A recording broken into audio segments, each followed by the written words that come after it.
Alright, alright. Hello, guys. We're getting quickly because, you know, it actually starts pretty quick. And it's already game 3.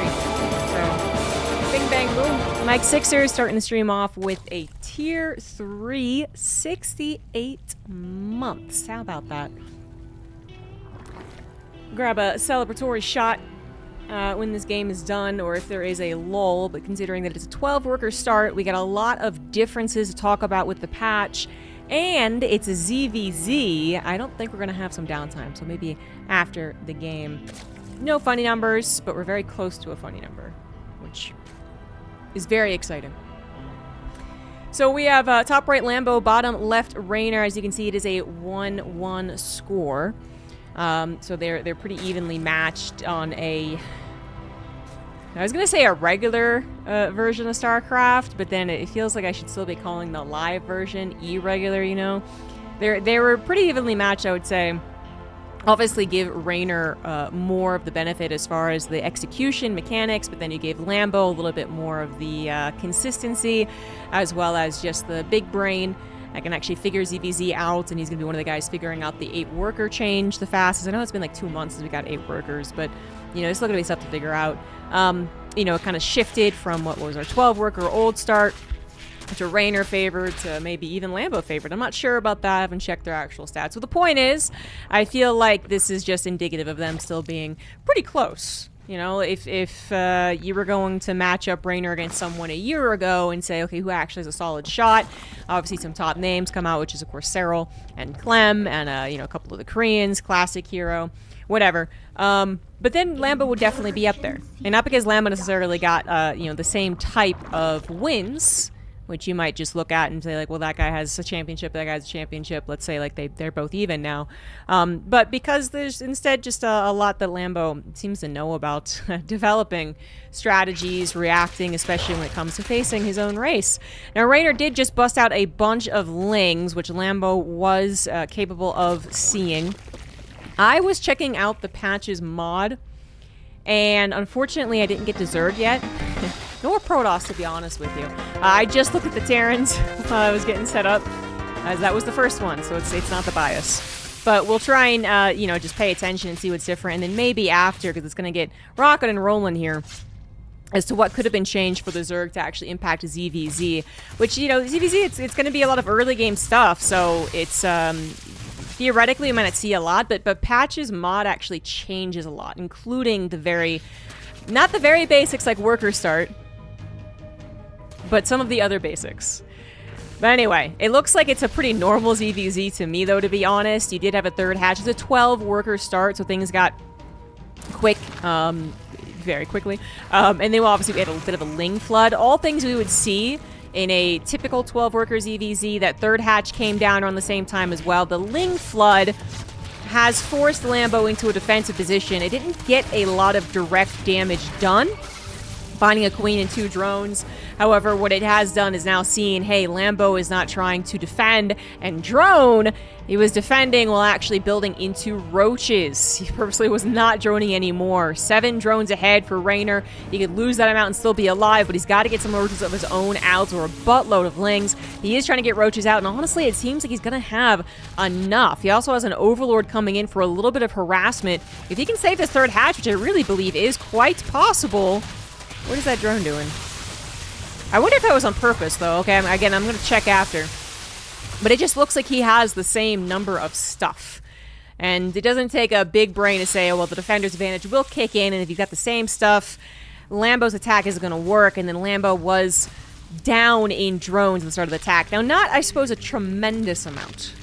You know, 7 isn't 20, I suppose, but it's still a very early game economy for both of them, and that can that could have been a lot. We can actually check the income graph. Clearly, Lambo's not going to get a win. I'm actually a little more worried that maybe Lambo just thinks that he can't do anything else. He did build some drones and then went back in. Yeah, okay, maybe that was one of those classic. Maybe I can do this. No, I can't do that. Okay, no, I got to do that. Yeah, that didn't work. GG's. So yeah, unfortunately, Lambo's counterattack is all in, I suppose. Because I know he was also helping, he was defending against Raynor's Ling Flood, but he could have only defended against the Ling Flood with a couple of banelings. He didn't have to make roaches, right? So he decided to go for an all-in. That didn't work. Raynor's Ling Flood, obviously still gave him plenty of time to not only get more drones, but then an almost identical amount of army. Thank you, Isan, for the 90 months. 10 Twitch babies. That's a lot. That's, Nah, I shouldn't have tried. I shouldn't have even started that sentence. I don't actually know what is 10? Dex? Dex tuplets? Something? I don't know. Manga Man, thank you for the 58 months as well. And this means that we are going to be getting into Raynor versus Clem, which I think is what... I mean, I'm going to say what people are hoping for, but I don't think people would have been sad to see Lambo versus Clem either, especially considering it is a new patch. And while TVZ remains still one of the most best mechanical displays, you can really see whose mechanics might be better. So Clem does usually win against Lambo. I feel like this would have been one of the coolest opportunities to see Lambo's brain in action. Anyway, he's going to be sent down to the lower bracket, so he possibly has a chance to come back up. But he'll be up against eventually the likes of perhaps a Bjorn, Shameless, Max Pax, maybe Raynor again, or Clem. You know, depends how the rest of the bracket goes. But we'll wait for that to get started. It will be a best of 3. Let's talk about the patch, which is not official patch. It's patches. Patch the patch, patch. Anyway, if you do use the exclamation point, you will be taken to a Google Drive document that will have a nice looking patch list, a list of all the things that are different in the game in this mod. So you can make any map and then just add the mod on if you want to try this yourself. And people have been. This has actually been going on for a while. I know Pig has highlighted this, as well as Greenert's mod. They've talked to each other as well. Yeah, so not patch, but patches. Yeah, the exclamation point patches that's on the title. Because that's just the actual patch. There you go. Patches SC is a guy who made a patch. We call it Patches Patch. It's beautiful, isn't it? I'm very scared of missing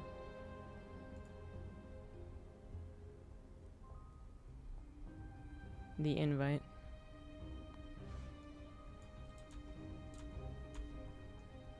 Done that before. I don't want a hype chest. Leave me alone. It's a fish that loves you. Okay, I don't even like fish that much. Okay, I guess. So I was checking through the Terran stuff, and I've watched a little bit of what Pig has been casting, but on and off, and not really totally, not paying attention to the whole game or the patches that he goes over. So basically, I'm just going to say that I'm brand new to this. We're going to be figuring this out together if you haven't been watching the patches tournaments that have been put on. This month, thanks to a generous donor to Roddy, and then Roddy set this up, we'll have the Patches SC mod for 4 weeks to replace the Monday Night Weeklies, which have been put on hiatus until September with whatever the Comeback TV guys are doing. They said it's going to come back bigger and better, so this isn't, it's not a bad sign. It's actually a fairly good sign. But anyway, while that happens, we get this instead, which I think is actually very, very cool. I would have cast this earlier if there was an open opportunity, but you guys know me. I'm weird about, whether or not I should be casting something that someone else is putting on. As far as the Monday Night Weekly goes and Roddy goes, he's usually pretty cool about letting me join whenever. Anyway, let's go over some of the stuff together. So we'll eventually go over every single one, but since I'm paranoid of missing the lobby invite, this might be a little disjointed. So, starting with Terran, and then I don't know if it goes into Zerg. It's Protoss, then Zerg. Okay. First of all, they added a visual effect. Very good then. Well, actually, first of all, this is a mod that plays on 12 workers with the Vespian Geyser resource increased 2250. So I think that is back to normal, or at least halfway back to normal. And I think that most... It's actually not much of a reach or that much of a generalization to say that the people who have spent the most time in StarCraft, particularly in the last... I mean, actually, I think that's also a fair statement. Like, just the people who have spent the most time in StarCraft across, like, all 16 years, have not liked the worker count change. I think that's actually a pretty fair statement. You know, I'm sure there's someone out there who's like, I've been playing all 16 years and I love it. Okay, fine. But most of the time, people who really dedicate a lot of time to StarCraft like the people who make mods. So Patches and Greener and a bunch of others I'm sure I don't know the name of. You know, map makers, although obviously it's not all map makers. The commentators, the players, like all of them have pretty much been negative about the worker change. And then varying degrees of gritting their teeth and just going through it or putting on a brave face or just... quietly planning their exit later on, you know what I mean? Anywho, so we're back to 12, because generally people agree that feels better. The first minute is not necessary. It doesn't open up very much, if anything at all, a strategic variety. And it also makes the build orders really wonky. It makes it feel bad. I saw today the start of the game that Roddy was casting, and I think it was Clem who immediately rallied his first worker to the front to make his depot because he's on 12 workers, and I didn't play it, but I felt like I was playing it, you know, where I was just like, oh yeah, that feels better. Oh yes. I don't know. It sounds like a real whiny thing to do and be like, I have to wait a little bit to build my supply depot, but it really feels bad. The 8 workers, in my opinion. So anyway, we got that. Then we have things like Supply Depot. So obviously we're getting in the game. Actually, I should make some bets before we get too far into the changes. I'll keep an eye on what the builds they're doing, but it is a TVZ and it is Clem, so I expect there to be some downtime in the beginning. I don't think you're really going to fix that, to be honest. Unless you really, really, really drastically change StarCraft 2. I'm actually going to open up my phone just so we're not all tabbed and losing frames. That'll probably be a better way to do it. Here we go. Bottom left, it is a best of 3. We do have Clem. And in the bottom right, it is Raynor on the Patches SC versus Mod. That's the official name. They got a Discord, I believe, a whole website actually called the Patch Clash. They're putting this on for 4 weeks with the help of a sponsor as well as Roddy. And apparently players are eager to play. So Terran's Supply Depot. They changed the drop down. I'm not super interested in this one. They gave their reasoning. So that's also the really nice thing about the patch. If you do look at the Google document. Oh, we have a 2 racks coming on up here from Clem.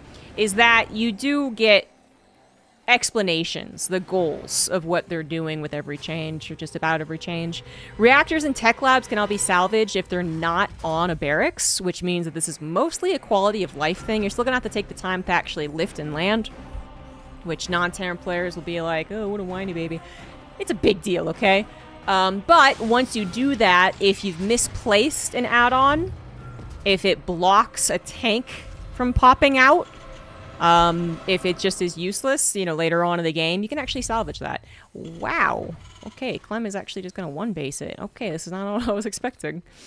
Is he doing it because of a particular reason? That I'm not sure. Let's look. Let's just quickly go through here. Bunker build time reduced by 2 seconds.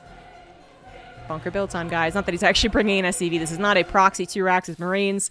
This is a 3 racks Reaper, which, just a reminder, because I have to remind myself, this was a not exactly common build 2-3 months ago, but it was common enough. It was the way that you could diversify your openings. You could go for the forward 2 racks and then hide your 3rd behind.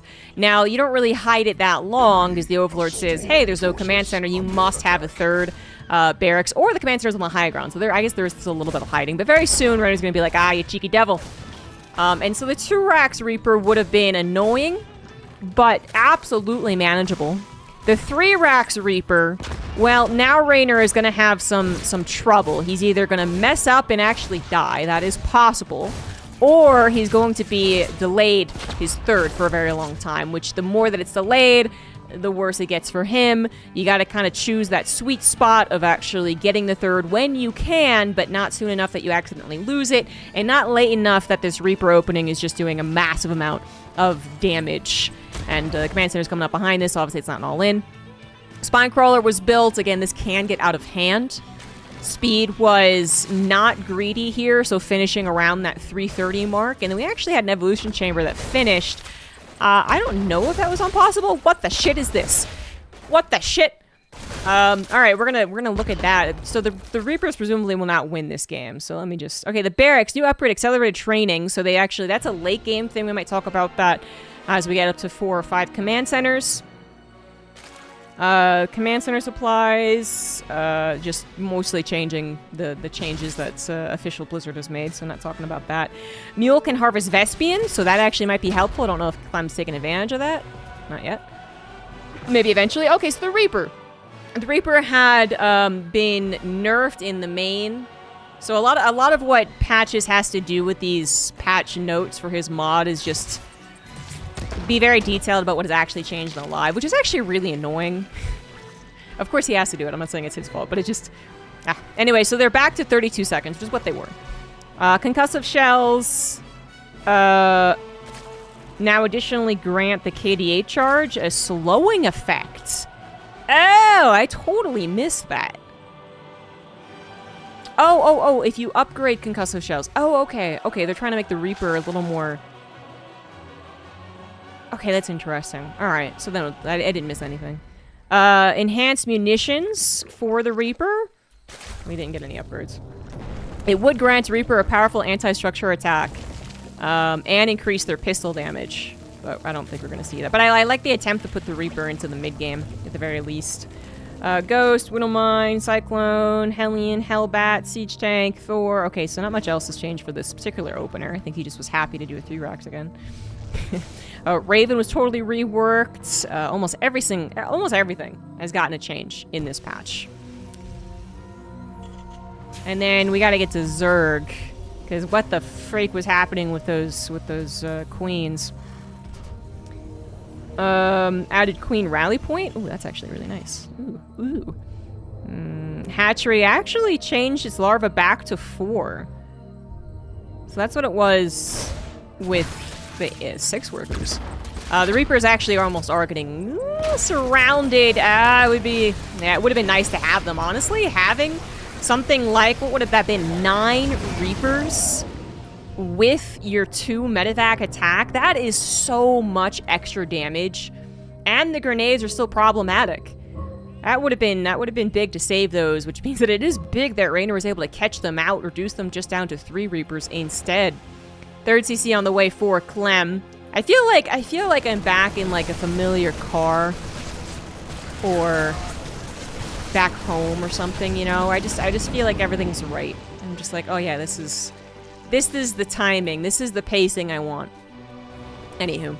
Raynor obviously got his 3rd base up. Is actually going to go for a macro hatchery while also grabbing his 4th hatch. So, you know, oftentimes you can go for a double expand as a Zerg player, but I'm feeling that's not particularly a good idea against the opener that Clem has done. Obviously going to be continuing to emphasize some multitasking while he builds up a bigger and better army. Overlord did see the 3rd command center.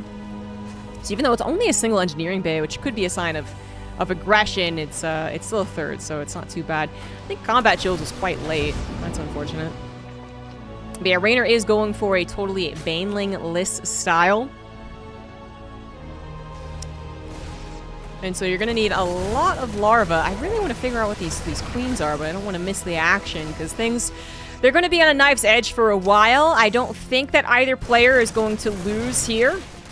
But there is always a chance when you're talking about Clem's micro against Zerg. This Zerg does have 1/1 upgrades, and those Marines are going to be missing combat shields for yet a while longer. Hatchery is canceled, and that is a bummer. Not just because you actually do want a 4th base at this time, but also because it is a hatchery for your macro. What the fuck is this Swarm Queen?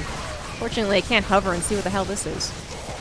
It does look like those 1-1 upgrades are really doing some serious work. So yeah, you don't have banelings. That might seem insane, but this is actually what the Zergs have been doing for a while at this point, and you get a little faster to those infestors. Fungal pops out when the Clem was not anticipating that, and still before combat shields.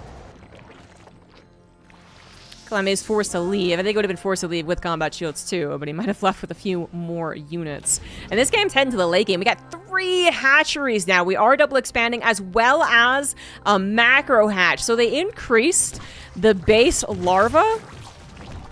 Oh, the max larva. Starting larva. Okay. Max larva with inject. Oh, has been significantly reduced. Oh, that's interesting. So max larva with inject was 19. Now it's down to 10, so you can't bank as much, which I actually think is a really good change. We don't have too much time to talk about my philosophies, but I'll try when I can. Combat shields is finally done. +1 attack, though, only not in armor, because we only went for 1 engineering base. So those Marines still have to be careful if they're ever fully surrounded, especially if they are being fungled and possibly chain fungled. A little bit of a Ling run by, and apparently something came... How did the Liberator take it? Oh, that was the harassing Liberator. And then it came back to help out. Gotcha. This probably didn't do very much to the economy of Raynor, which isn't very strong, by the way. 61 drones. Now, he's been capped on 3 bases since forever. So that could... I mean, there's not really a reason to get too many more drones. Oversaturating is not very beneficial in StarCraft 2. So that does make sense, but it's still not a comfortable place for a Zerg player to be. So the hatchery max larva is 4, the lair gets more, and then the hive gets more. But they all of them still have a total max larva with inject at 10. But the larva spawn time changes for each upgrade. Oh, that's so cool. More Liberator harassment clearly is not something that's super dependable for anti-air. Just queens walking their slow butts this way and that, while also trying to help out against the medivacs. It looks like we have a max capacity of maybe... I don't even know what that is.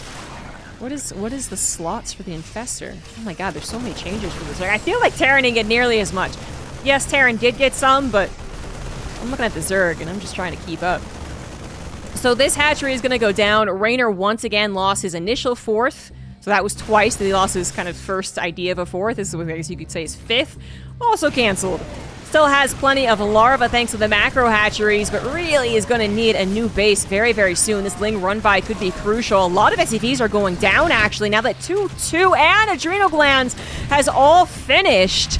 Woo! That is so many SCVs going down. Holy crap, 47 SCVs in the blink of an eye, and the Marines coming back, scattered all over the place. Have to be very careful not to be surrounded. They're still only on that +1 armor. 54 SCVs went down. Yeah, I was wondering if it was infested Terrans. Maybe they build the infested Terrans first once they have the upgrade research, because it looks like it's blocked out by an upgrade, and then they just, like, hold them?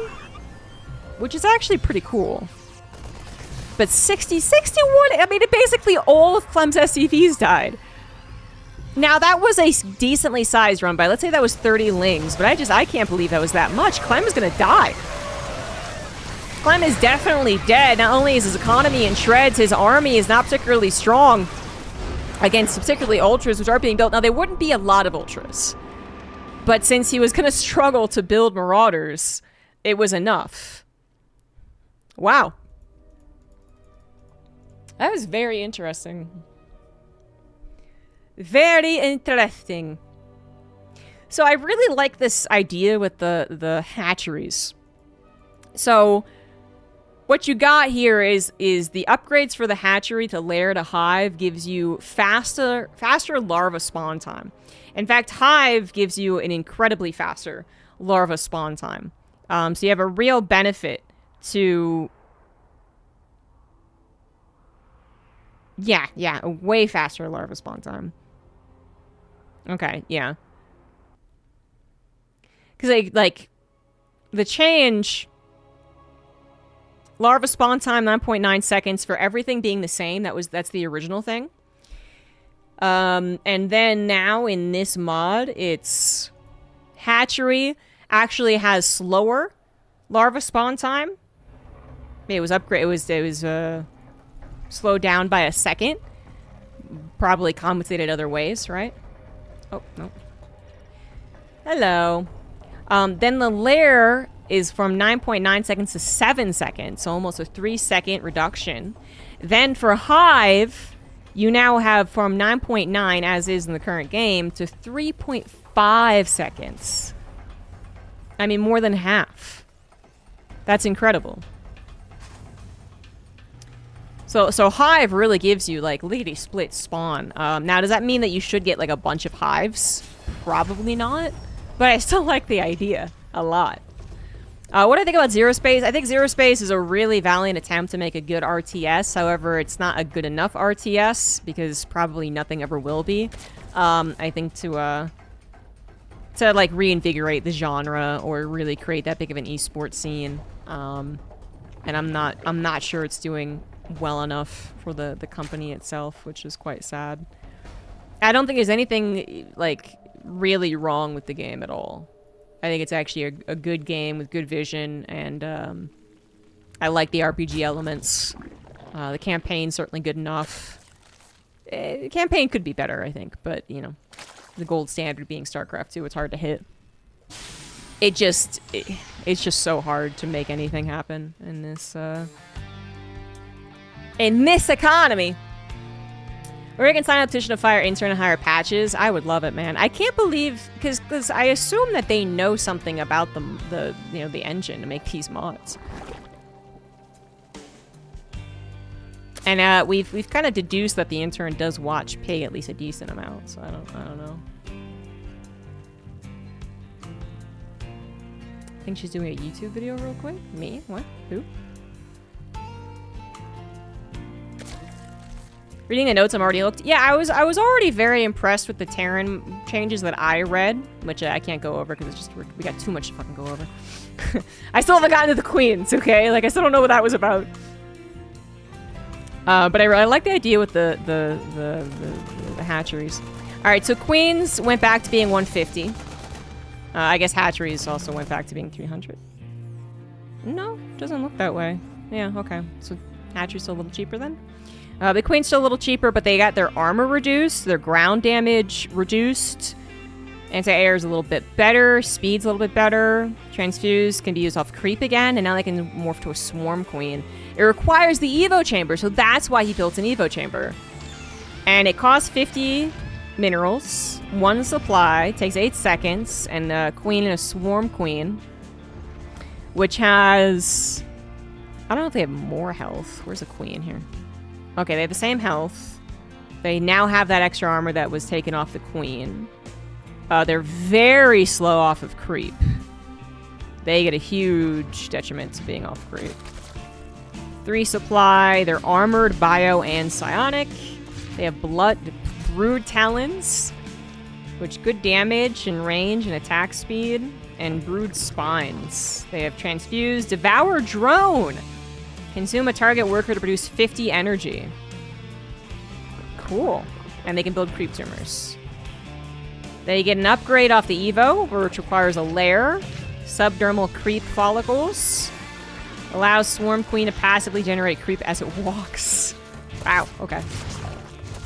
A little bit more of a slow opener, which gives me some time to talk about this, but it's quickly going to ramp up, actually. It's not a 3 racks, but it's also not a 3 CC. We got ourselves a little Hellbat action, which I did see that those were changed, so let's try and scroll back up there, shall we? So the medevac, ignite afterburners is a little slower. Yeah, oh wow, its acceleration is hella reduced. Oh my god. And then you get a new upgrade, but we'll get into that in a second because we do have the Hellbat attack right in front of us. So this was not scouted from Raynor. He really doesn't have a lot going for him, but he did make sure to make 3 of these brood swarm queen thingies. Yeah, swarm queens, which are a little bit better, but maybe still not good. And oh my god, the drones right into the Hellbats. Oh boy. That's not what you wanted. That is probably enough damage. I don't know about to straight up win the game, but yeah, I think you're going to be happy with that amount of damage. Really too bad. There's a chance that if those drones weren't cornered, that Raynor could have negated so much more damage, but it looks like he's still going to lose so many queens, so many lings and larvae are going to go into this as well, that actually I do think he is just dead. This is effectively dead. Factories are on the way behind this. Apparently a new Banshee upgrade. I gotta look at that. I don't know. Or... No, I'd be really tickled if this was the case. I would be really tickled if they changed the graphic, which is something that the Blizzard intern thought was also not very important. Personal cloaking and Banshee cloaking have been the same for 16 years. It's like Blizzard, I mean, weren't both of those upgrades available in 2010? It's like Blizzard, like, told some guy, like, it's fine for now, we'll get around to it, and then 16 years later, they're like, we're still not around to it. But I don't actually know.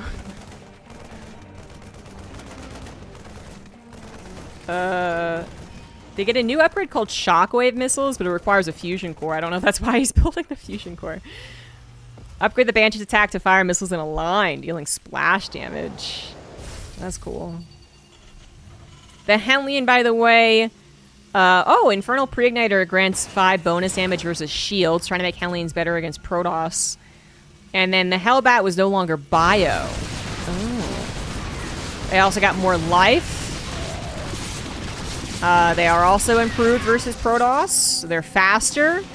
They don't take as many spaces in the medevac. Oh, and their damage point was reduced, which makes them more microable. Interesting. Oh, that must be the Banshee upgrade. Okay, that's a very good visual. I immediately got that one. As soon as I knew what the Banshee upgrade did, I got that one. That's the one that's going to make them have splash. Whoa. Oh. Oh. That's... Oh, my God. We also got some Cyclones on the way.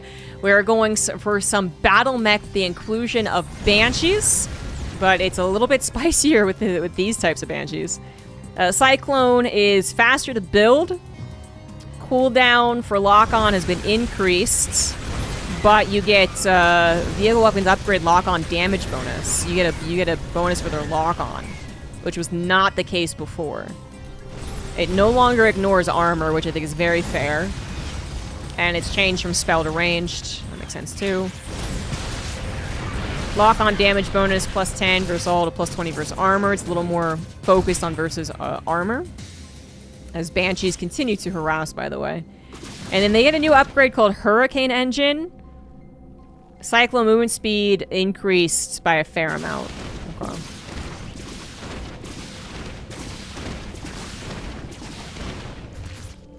Alright, so where are we in the game? Because, of course, Raynor took hella damage to that Hellbat attack. And while I thought that was really, truly game-ending damage, I mean, maybe I gotta take that back. 22 drones were killed, 49 lings. So much chaos as well. Big delays on everything that Raynor wanted to do. A lot of queens and also more expensive queens. The Broodmothers do cost at least 15 more minerals. That seemed like a lot to me. Raynor does seem to be in a somewhat similar position to last game, however, which is struggling to get his 4th, but getting those macro hatcheries that he needs. Staying around the 65. He was only at 60, 61 drones last game and still managed to win. And has much faster upgrades. Now it's versus mech. So this is, you know, maybe a bit more of the rub. And what can happen, whether it's this Patches mech or old mech, is a fungal. Is just a beautiful fungal. That was a really helpful fungal. So many Banshees died. Ling run-bys causing chaos. Ay, ay, ay. When you do a lot of damage in the early game and then go into mech, even into battle mech, which is a more aggressive, more kind of tempo style akin to bio than like tank mech, it still is a slower, less scary follow-up, I would say. In the same way that, like, if you take a lot of damage as a Zerg player and then 16 Marines and 2 medevacs show up, and you could actually die a lot of time if you took that much damage in the early game, right? I say that you would not have quite the same effect in a Hellion Cyclone follow-up. I don't think you'd immediately die.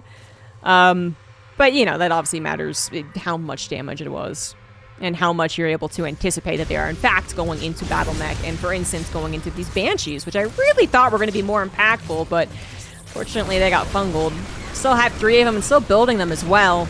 But anyway, even though you might not immediately die to the first follow-up for mech, they are still a mech player who got to 3 bases very easily. And that is, at the end of the day, very scary. And I think we're kind of maybe hitting that point of mech versus Zerg, where it's like, yeah, I took maybe a little longer, and hey, that run-by was really good. Second run-by is also doing some pretty good damage. But I think battle mech is going to win out here. And that's actually what's happening. Rainer struggling so much he's actually pulling the drones to try and barely hang on, knowing that his Ling run-bys did do a lot of economic damage.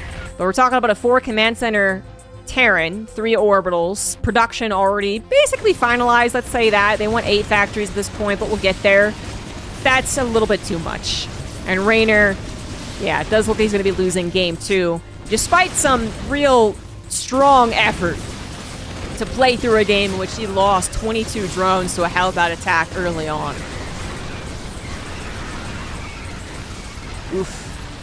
Trying to play this while, you know, going into Ling Infester is also going to be so difficult. Not impossible. He was holding on.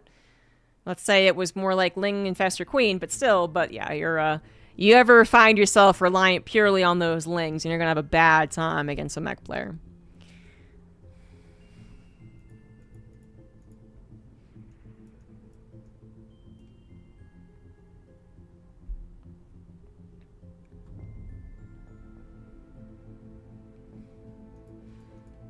Thing is, I really like all of the explanations for the changes. You know, I think the Reactor Tech Lab salvage is just, it is a quality of life upgrade that actually is very appreciated. And I don't think actually makes people angry at Terran. The sensor tower is a little more expensive, but more importantly, it now pulses every 3 seconds. So like, or 5 seconds, something like that. It's like a radar, right? It'll be like boing, and then it disappears, and then boing, which I think people would think is better, even though it has more range. I think that sounds it sounds more interesting and a bit more fair. Missile turrets can be salvaged, also a quality of life thing. They've removed Neo-Steel armor and high-sec auto-tracking, so the turtle players out there might be a little sad, but I think it makes sense, and they go on to explain, it's a strong upgrade, and having static defense scale as incentive to turtle. Instead, what you guys get, what Terrans get, is the fire suppression protocol, which you might be familiar with if you play co-op or campaign, which is that when your buildings are damaged, after you get the upgrade, of course, when your buildings are damaged, little, like, mechanical firefighters come down from the sky and they start to repair, but very slowly. So you can't just say, oh, I don't have to bother defending that area. You still have to be worried about checking in on your buildings if they are being attacked. And now that they don't have that extra armor or the extra range, you have to be very on point throughout the entire game, up to the 30, 40, you know, Super Turtle games that we can have. And then the missile turret salvage is kind of a give to the Terran for taking away the fact that they would benefit from armor and range. I think the bear accelerated training makes a lot of sense. So what they've done so far is, as far as I can see from this TVZ changes, I really, really like the idea. So basically what is kind of an agreed upon problem, and why the ghost is so instrumental to Terran, so you can't actually get rid of the ghost. You can't over-nerf it, nor can you over-buff it, because if it's too good, people are like, lol, it's only ghost, you guys suck. Even if you over-nerf it, sorry, Terrans would still try and make them work, because it really is the only option to a fast tech-swapping Zerg. Zerg piles up a boatload of money and a boatload of larvae, and then they say, I'm going to hit you with ultras, and then go into broodlords, and then go into masslings, and then go into, like, you know, whatever else. Now, does that always happen so that clearly the Zerg, you know, wins out in the late game? No. No Zerg will actually ever, you know, seriously consider going into broodlords, apparently. But the idea has always been that a Terran will always be afraid to move out, because their ability to remax is so inferior to the Zerg player, and their ability to remax appropriately, should the Zerg player change their mind, is also non-existent unless the ghost covers everything. Unless the ghost both kills ultras as well as broodlords, as well as, you know, is decent against anything else they build. So that's been a sticking problem. And, you know, why ultimately people are like, the ghost, the ghost, the ghost. It's not just like, the ghost is the symptom, not the cause kind of thing, right? And so I like the idea that they're capping the larva that a Zerg hatchery can give at 10 rather than, apparently, I mean, I didn't actually know what it was with injects. Totally agree with you guys.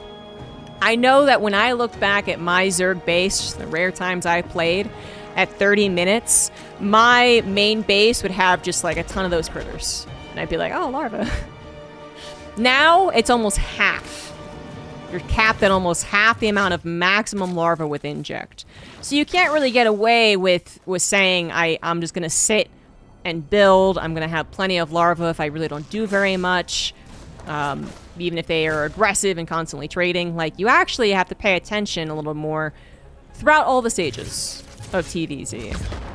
And I think that's really cool. And then for the Terran, they've given an upgrade called Accelerated Training that's only for late game situations because it requires a fusion core. Now, I could see this being abused, some particular build being made that lets it be used in like the mid game, and I'd be scared of that. But Barracks Tech Lab researches this, and then it accelerates the training of all units by a barracks by 30%. Only if they have a tech lab, though. It doesn't increase the rate of Marines building from a reactor. Excuse me. So I think that's very cool. They're still making that StarCraft 2 shooter, almost assuredly. It's a open secret at this point, so... I mean, if they don't, the whole world is going to look like they have egg on their face, but that doesn't mean they're not building it. That just means they're delaying the announcement. Almost certainly. What stops Zerg from building extra hatcheries in the end game? It doesn't. But that is still much better than allowing them to just bank larvae, because it's 350, including the drone, right? It's 350 minerals they have to do to make sure that their production keeps up. So that is obviously a bigger cost to what it is now, which is no cost. You don't have to build the extra hatcheries. Thank you, Horizon, for the 102 bits. So what do we got here for this opener? Clem has gone into a 2 base, actually. His third CC is coming in quite late, so 3-1-1 after a 1-1-1. Not that it's, making him super aggressive, but once again, going into the single engineering bay as well. He's prioritized aggression over that super greedy build that you might know him as, the fast 3cc off of just a factory. Hasn't done that at all this series. Because of the patch, because of new ways of playing, because it's more fun. I don't know, but you can ask him. But Thirsty is on the way. Got some extra supply depots. I mean, these guys are, they have to get used to the 8 supply, and then the 8 workers, and they're getting back to being used to the 12 workers. We're going to have supply blocks for a while. Woo! Hot dog. That is a good amount of drones roasted and toasted. One last shot would have gotten so many more. 13 drones, though, for the sacrifice of your 6 Hellions. Probably exactly, I would say, that a minimum, I suppose, actually. Zerg players were like, that minimum, are you kidding me? There's so many drones. I think the Terrans would have been happy with 7 too, for instance, but you do have to consider that the Hellions safeguard the 3rd CC if you guys are making links, if you Zerg players are making links. Now, in this case, we don't have links. We've actually gone into roaches for Raynor. Into now a 1-1. He's getting melee, so I think these roaches, we're going to see that very familiar style of just kind of pure defense, trying to get to Hive. Which it can be very strong. It can be incredibly strong, but it also can feel like in a very tight build order for the Zerg to do this, because they are trying to kind of expedite getting to a potential Hive. Although the Hive, it's not that exact situation, is it? Because the Hive would have already been on the way. But that, it could very well be because, well, 13 drones went down. So that can really, that can really offset the build and make it feel very bad. Clem, meanwhile, doing pretty well-timed, in like 2 base, we'll call it, 2 tank follow-up. His 3rd still not done. By the way, Metabolic Boost was very late. Those Lings all getting blasted. Well, the Corrosive Powers are really good.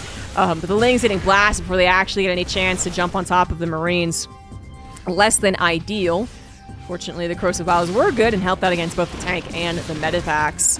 Now, Banshees have arrived. They do have Cloak, which it does look like this Cloak upgrade is just a difference of visual upgrade, which I gotta commend you for, because apparently Blizzard couldn't remember to do this for 16 years.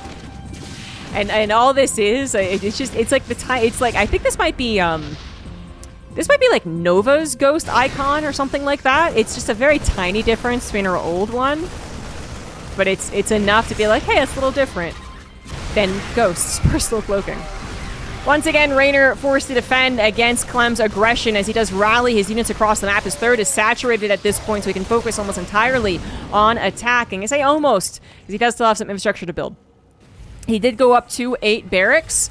He is getting, it looks like that is, I'm going to guess that is the upgrade I just talked about. That's going to increase tech lab production by 30%. Which is going to really help him build Marauders for this Ultra transition, which I think he figures is on the way. He's seen very late metabolic boost, very greedy attempt to do that. He's seen only a handful of, only Ravagers at this point, actually, and then Infestors, right? Like, you can deduce they're trying to get to Ultras. If they show up at Broodlords, that'll be quite a surprise, but also not very good. So the Marauders are coming out. They would have been coming out anyway. 4th CC is also on the way. This is going to be so helpful. I actually feel like this could be the little boost, literally, a boost in production that could initially give Terrans victories, because Zergs haven't compensated for this as of yet. Plus, this game is not going super great for Raynor. Raynor was trying to do a very, I would say, streamlined isn't the right word, a very, constricted also isn't quite the right word. It's a very tight build order, you know, it's something that you're supposed to really not take any damage in. And he did. And I feel like we're just seeing the ripple effects from that, you know, struggling more as the game goes on. Not dead yet, of course. We could reach a point in which he has kind of recovered from the earlier mistakes. I don't think we're there yet, though. 4 bases, 70 drones, about to be up to 5. Very limited creep spread with all of this aggression. His Ling run-bys this time around not being nearly as effective. Upgrades also even. In fact, going to be favoring the Terran, which is a big difference from the previous games as well. And then while Ultras can typically be that stop point, say, stop attacking me because you're only on Marines and only a couple of Marauders, well, now the Marauders are coming out very fast, actually. So these Ultras aren't going to be nearly as good. Big Ling run by, once again, trying to save the day as they have before, but they're being taken care of. Creep spread actually missed on the left side, but I don't know. He might just be able to push and win. He scans ahead. He sees a very unintimidating Zerg army. Fungals are, you know, little good, sure, but in fact, Fungals are very good. Okay, fine, fair enough. But yeah, I don't doubt. I don't. I would have done the exact same thing as Clem. Okay, it's 2-1 versus 1-2. Actually, Carapace did finish. The Fungals were enough to chain and actually decimate the health and forces of Clem, and that wasn't quite the moment to win like he and I thought that he was. But it's, you know, it's... The supply is still telling the truth here. We still have an almost 40 supply difference in favor of Clem, whose 4th base is down as a planetary, 5th on the way. All of his infrastructure is now done. He hasn't started his 3-3, to be fair, or yeah, he's still waiting on the armor, but dealing much better with the Ling run-bys, and Raynor is just holding on by the skin of his teeth. We are going to be getting into Ghosts, because that attack did not win the game right then and there, but again, I think Clem is just going to win. Let's take a look at the Ghosts. Snipe leash range has been reduced. Snipe damage has been reduced, except versus Psionic. Snipe cooldown has been increased, so they can't rapid fire, which I don't mean. They can't be very quick about it. Snipe energy cost reduced. No cancel on that hatchery. Speed reduced. Life reduced. Is no longer light, however.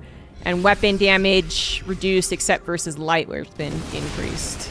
Okay. So hoping for a little more counterplay versus Snipe.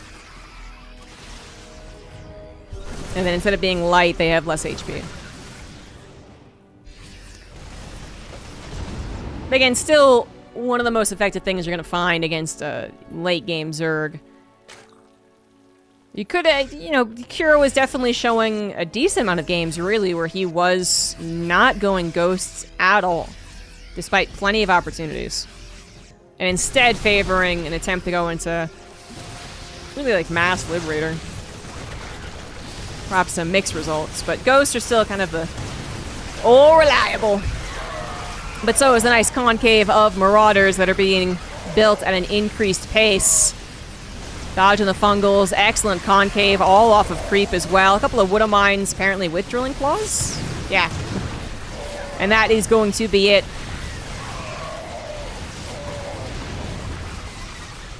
Rainer doesn't quite want to admit it, but he is in a very bad place. Base is under I want to see the sensor tower in action. Armed and ready. But I guess I won't be able to. I guess I gotta play. One thing that Clem did forget, though, perhaps in his eagerness to get the other upgrade, he hasn't actually gotten concussive shells.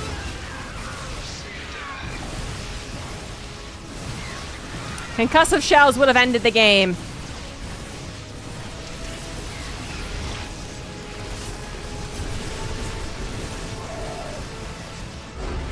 GG's. GG's.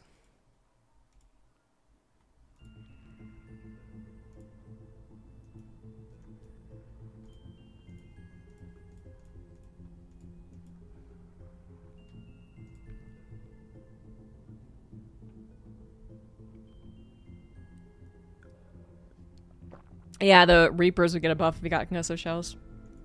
Which is a neat attempt to make them relevant in the mid-game.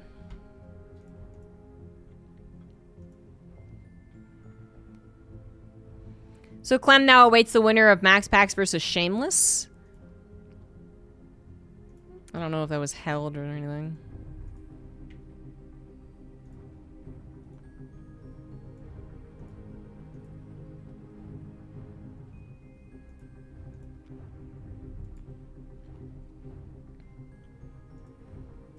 Apparently that might be done.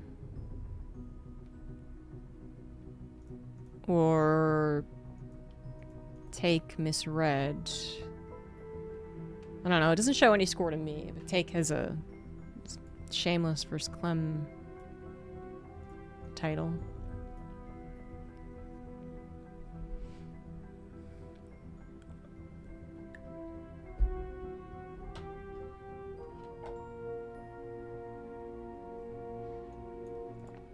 My lips are so dry. I started this thing called Accutane again, which if you've ever had acne, you know what that is. If you don't, it's a very, very severe drug that they use to fight severe acne. But it basically just dries you right up.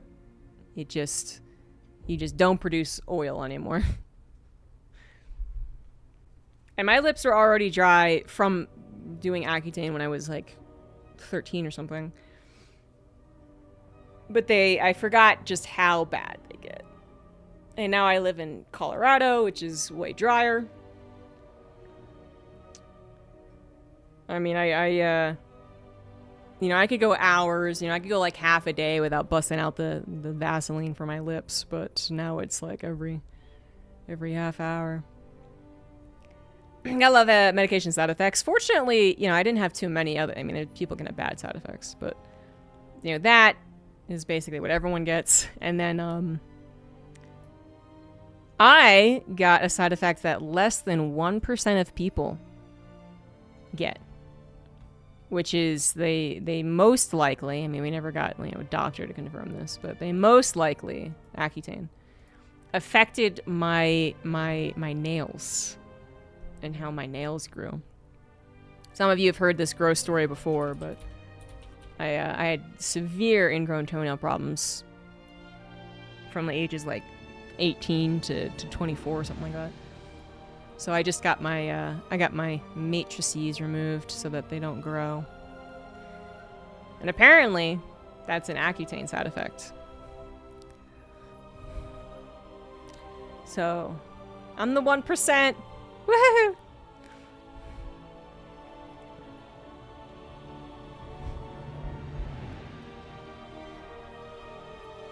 Hope it gets better.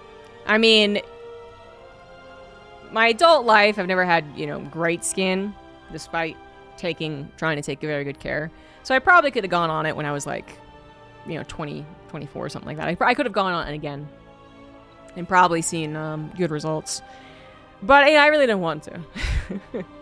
With the side effects and, you know, the whole... It's a very powerful drug. So, they make you, if you can get pregnant is what they're really concerned by. Because if you get pregnant, you will die. Well, there's a high chance of the baby coming out with like birth defects or dying, and then there's a good chance that the mother will also have very bad time and possibly die as well. So they're like, oh my god. And I didn't remember this whole thing last time, because last time I got it was like more than 20 years ago. Well, about 20 years ago. And I remember that. I remember them being like, don't get pregnant, you will die. It was like literally the guy in Mean Girls, okay?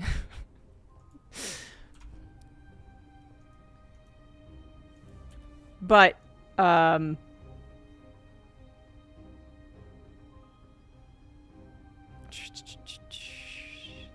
anyways. It is Clam versus Clam. It is Clem versus Shameless, by the way. Take was right. Yeah, Shameless. What was I talking about? Okay, so yeah. So I remember that, I do, but I didn't remember all the other things. So like the lady's like, do you have your, number of the thing you signed up on? I'm like, what are you talking about? Like, did they have that 20 years ago? And there's this, iPledge is what it's called.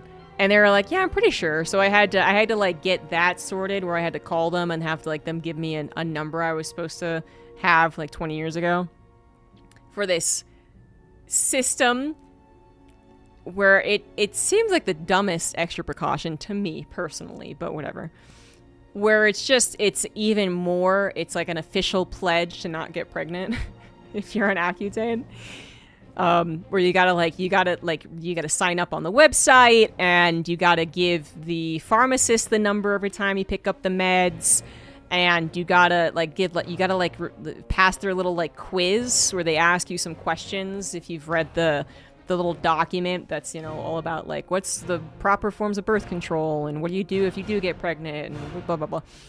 And then every month you gotta get blood tests and a pregnancy test, and you gotta have a visit with the doctor. It's just it's annoying, and I forgot how annoying it was. I did remember the blood tests. I remember getting my blood drawn every month because I had to obviously like skip morning class for it. I mean, when I was younger, I was skipping a decent amount of classes, not like a tremendous amount, but because I was going to the doctor for the blood tests as well as the general checkups. Then I was going to my dentist and orthodontist because I had braces, like most teenagers.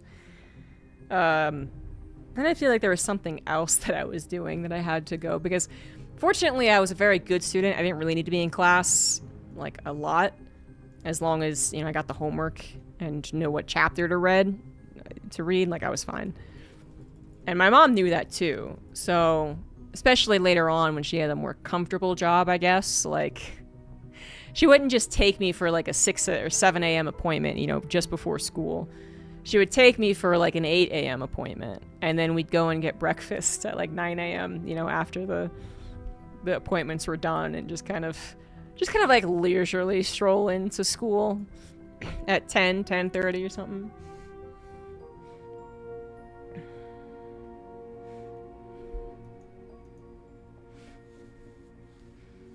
Sounds harder than getting Oxycontin.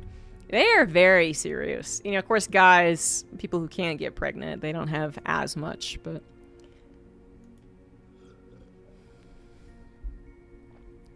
Coolest mom ever? Yeah. That's why I repay the favors. I'm now the person who gets to make the decisions and drive, and she relies on me.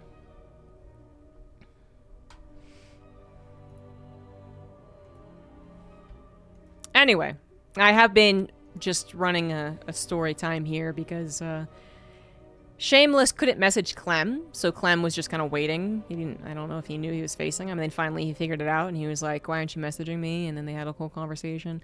Now they're doing it in the chat, in the public chat, because it's just broken. Small indie company. So they've now done the vetoes, I believe. We're about to start a lobby. How's StarCraft history videos going? Yeah, so it's incredibly slow. My plan, you know, was to try and get everything done and released. Everything done and then just release it. But, you know, basically, like, schedule every release. But now I'm like, I don't think it's gonna work. I don't have enough funds to not be delivering something as I continue working on it. So I'm probably gonna record and release at least episode 1 before I go to BlizzCon, alongside all the interviews that have been edited and just not released for a while. Put in one of those boot camps for bad kids because you were too hyper. That sucks.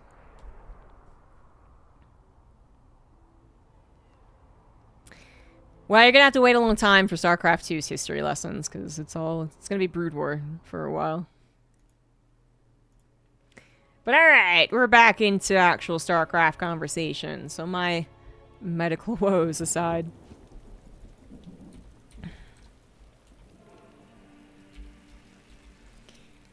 Top left, we have Clam.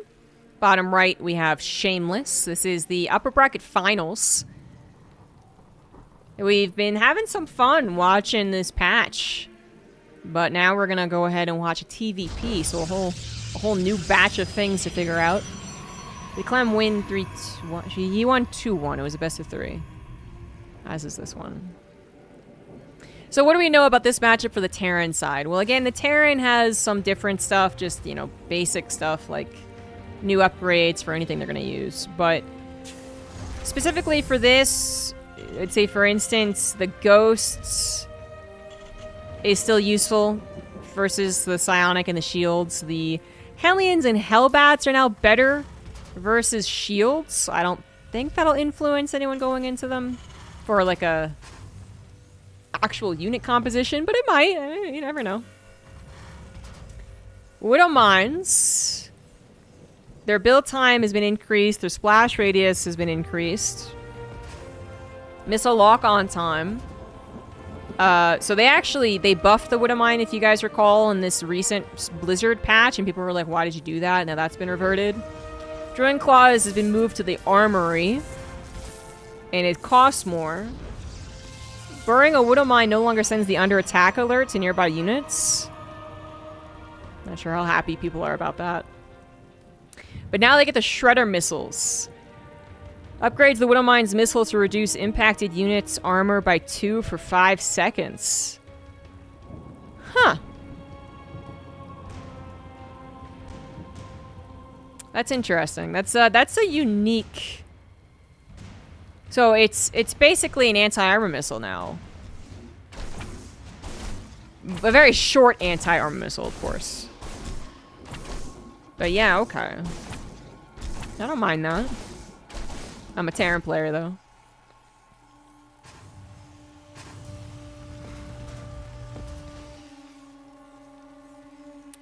Cyclone got kind of changed / improved. Engineering Bay block is going to be, of course, canceled eventually. But, ooh, continued block with the Reaper. What is that, 5 extra seconds? More, I would say, yeah.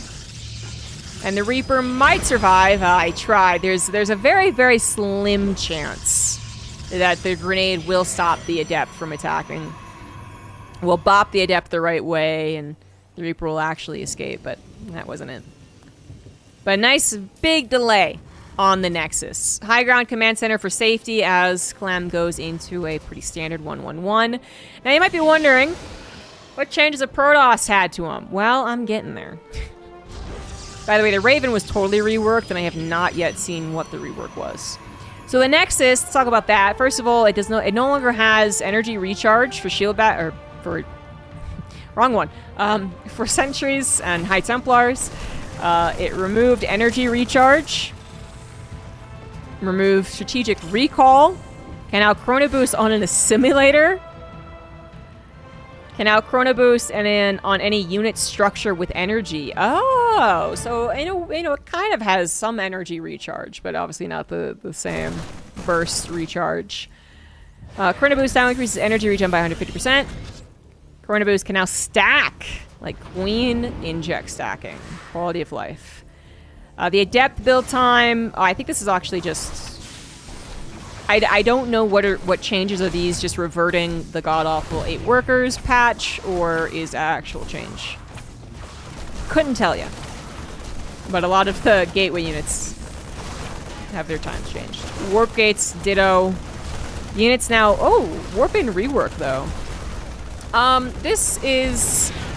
Okay, this must have been on purpose then. So Clem, well, I don't know. Clem also going for some damage. The Marine drop coming into effect. It looks like Shameless realized he didn't have enough Phoenix and ground units to take care of this, so is waiting as long as possible, but unfortunately is still going to lose 7 probes, an Adept, a lot of lost mining time, and while the supply depot died, Clem might have known that his tank was going to help anyway, so he just allowed those units to kind of over-dedicate. Looks like the Zealots died. And then these Marines are still denying so much mining. Not quite killing this one Phoenix that was low, but this is a lot of damage for Shameless to take. Very annoying, too, because he was probably one more unit away from defending. Or, for instance, if he had not used his units to attack.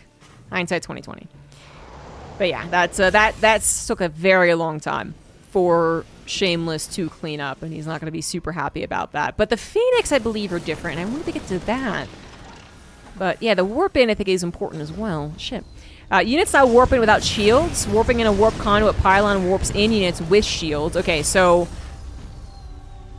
kind of like the pylon increasing the speed of the warp in, now it just gives them shields. So if you warp in outside of it, then it doesn't. Or I don't know. Actually, I want to see the showcase. I don't know if that's just like if you build it out of a gateway. No, that wouldn't make any sense. Anyway, can now use strategic recall. The gateway, the warp gate, can now use a recall, and it's a very quick recall cooldown. So instead of 130 seconds, it's now 60 seconds.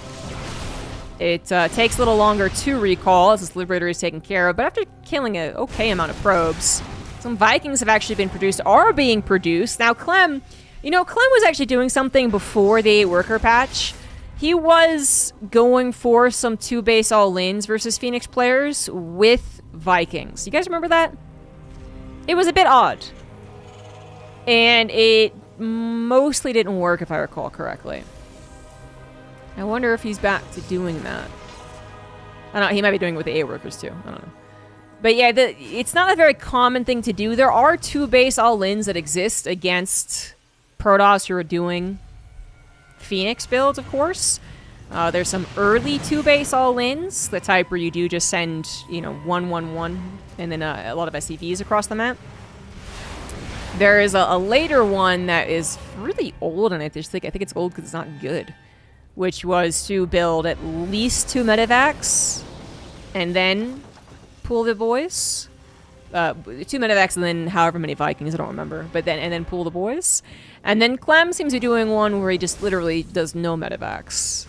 Or, okay, no, I do think at least 2 is a good idea. But Vikings, first and foremost, to ward away the Phoenix, I could definitely see the logic in that. And then as far as the ground army that a Protoss can build with going to this many Phoenix, it's usually not that intimidating that quickly. Let's see here. We got scan revealing the intention of moving on into gateways, which, with how Protoss were experimenting with 8 workers, you know, mass gateways, Stargates, excuse me, might have been a concern. Again, very... Wait, no. Okay, no, then I'm just... So they changed the Marauder slow graphic. That's what that was. So we never... Do we actually not see the rapid deployment? Maybe we didn't see the rapid deployment. That's my bad. So that's just changed, I guess, because now it includes the Reaper. So they changed the graphic overall. Yeah, okay, my bad. I'm learning. Units in the process of being recalled take quite a bit more damage. 1.75 times more damage. And they can't recall fungal units. Concussive works on Reapers. So the Reapers don't get concussive on their attacks. I think they got concussive on their grenades. If I read that correctly. You throw a grenade and everything goes, ah, and then they take a longer time to reset. Out 370, thank you very much for the 46 months. Clem doing a little push here while still grabbing his third command center, but we got a proxy gateway coming up from Shameless, so no more probes being built. Hardly a third nexus, really. A lot of zealots hoping to get either a run by or catch reinforcements. I mean, kind of doing both. Clem was returning home around the same time, so this could have been much worse. Could have still been unsieging and moving up. But he doesn't know about this proxy gateway. I mean, yeah. Shameless not building probes would have just been a damn if you do, damn if you don't situation. As he is now building them, it looks like he wanted to emphasize warp-ins first as he was being attacked, but he is so far behind. Behind in economy, way behind in army supply. Down by 30 plus army supply. Might as well just round it up to 40. Tanks are jumped upon, but they're still getting some shots off, and there's just a lot of bio. I mean, the Viking's not too useful anymore as the Phoenix have been killed. I guess defending that first attack. A nice little concave. Archons get bopped. Some more Zealots are going to come in and maybe save the day. That's why it's a maybe. What mines do pop off. Immortals without their shields. They are target firing the Marauders, so good on Shameless for that, but this is all happening while Shameless is not in a great economic position. I'm assuming that as far as the requirements for Protoss economy versus Terran, that actually has not changed very much thanks to Patch's patch, which is that you do need to be basically a little ahead, or, well, I say ahead, but you obviously need to be ahead on probes, which is even with mules. Until you're totally 3-base saturated, then you can play around a little bit with holding off on the fourth and surviving first and foremost, but he basically was not on a third for so long.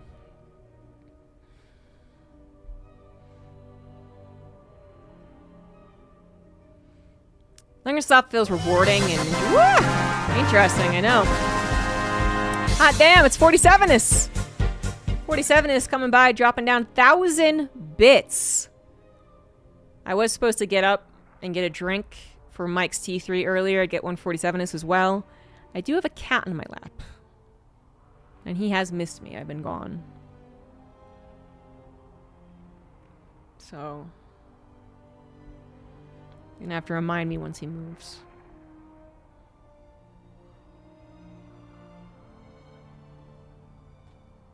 Oh, Dimitri thought I was... Nope, nope, nope, nope, we're not doing that. Nope, not happening. It's not what I'm doing. Needless to say, the cats have been a little annoying. I had 4 cats on my bed. Couldn't move my legs. Okay, so the Warp Prism now warps in units without shields, which if you're gonna do something with the Warp Prism, that I feel like is the least. The more I think about it, and the more that it's just like, let's just do whatever the fuck we want, okay? Like, it feels like it's an airport at 7 in the morning, everyone's having some, like, vodka tonic, it's chaos, alright? If we're gonna be saying what we actually truly want, I really would love if the Warp Prism could not warp in. Now, he'd have to change his name. Couldn't be the Warp Prism anymore. But I would really love it. Because I think that's one of the most unfair feelings for any race, including, like, in PvP, if that happens to you, which, to be fair, is a lot less, but it does. I just think it just feels bullshit. I don't care if it's balanced or not balanced. But anyway. At the bottom right, we got Liquid Clem, top left, Shameless. So if you're going to do anything, you know, at least letting them warp in without shields, and they take, I think, a lot more damage as well, universally, if they're warping in. That's something. Or if you kill Warp Prism during warp in, Protoss loses the money for the units. That actually might be, well, I feel like that still doesn't remove the bullshit feeling if it's successful. If it's hidden or you don't react in time. But it does add a other bullshit feeling for the Protoss, which is that, well, the other races don't get canceled like that. Well, I guess, if you cancel...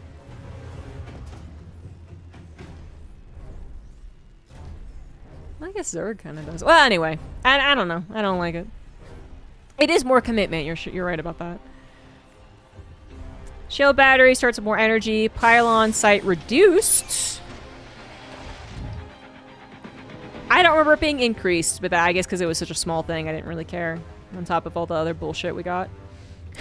Shields for the Zealot have been increased. Speed without charge increased. Speed with charge decreased. I'm fine with that. Charge rework can now be cast without a target. Casted is not a word. Just a PSA to anyone who actually cares. I know people don't, and you don't really have to, but just to be really anal. Without a target. Which is funny, I don't know. Oh, I guess you could add some more micro ability. So if you start a Zealot run by from here, you can boost them across the map. Okay. Alright, yeah, fine. Alright, fine. What a notification! Like a Nidus or a nuke. See, I don't mind that. I feel like people will just kind of be like, no, that's too unfair. It's such a, you know, so it's an early game where, you know, a nuke and a Nidus isn't, which of course is not really true. It's, you know, there's 2 bases of those. There's 1 base of those. I don't mind it. I'm sure a lot of people would mind it though. That doesn't sound like one of those ones that's like, everyone would be like, yeah, that's fair. I think that's a pretty good idea. I guess what would be annoying that, you know what? Actually, hold on. No, I think what would be the downside is that they could just start to, like, literally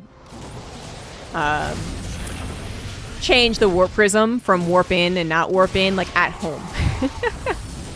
And then you get alerts and you're like, oh my god, where is it? Where is it? And then they're just trolling you, basically, which is not, you know, it's not worth to do with a nuke, obviously, and not worth to do with the Nidus Worm.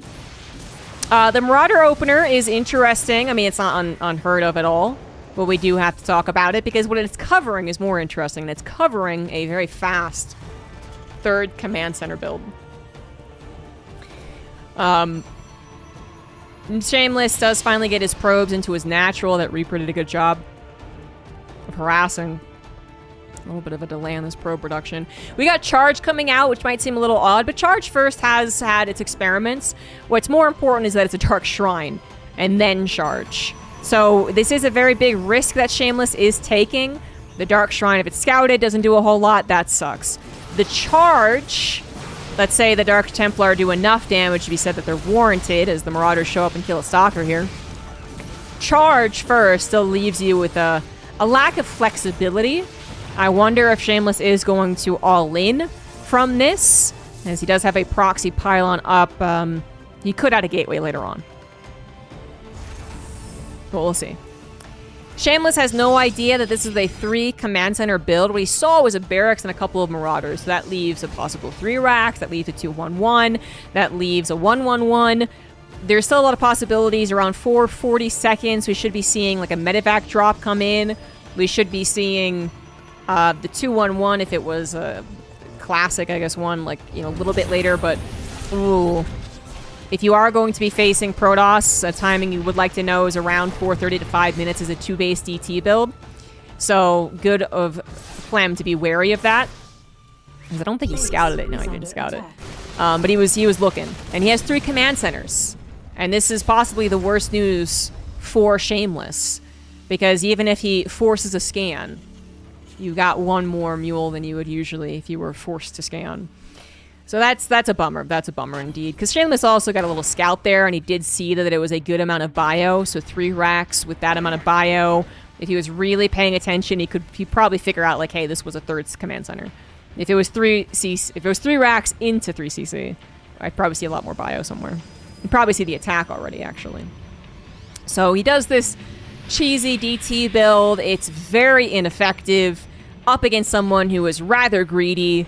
Then trying to get his 3rd Nexus. Again, that Charge first that I was talking about now has some serious problems. It's immobile. It's not flexible. If the Terran is determined to take a one-on-one fight, woo-hoo-hoo-hoo, over and over and over again, okay, maybe you do okay. A couple of nifty force fields, the new Charge, or I don't know. It's all right. But if they start dropping, if they start pulling those Zealots out and just microing really intently, you're going to have a bad time. Clem is a little scared about that force field. He is going to wait for his medevacts, which are still delayed, of course. 3cc into 3 racks, factory, then starport. And that is the safer way to play. We're not going into Blink, however, and it would be Blink would be helpful against drops. It'd be helpful to tear down the medevacts. They come into play, okay, sure, but it is weird. Blink is an incredibly helpful upgrade, but sometimes it can feel like it's not going to do very much if you're in a desperate situation. Shameless is kind of floundering by the looks of things as he does not only start DT Blink, but then chronos it and then cancels it. Yeah. That's not a good sign. No upgrades for our Protoss, where eventually Clem is going to have an even 2 upgrade lead, potentially. I don't know if the Dark Shrine build time was significantly reduced. By 14 seconds. So there's that.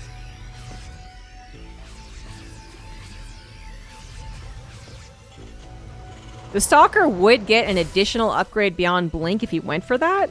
So you can get Blink for Stalkers and then something called Phase Reactor. Huh.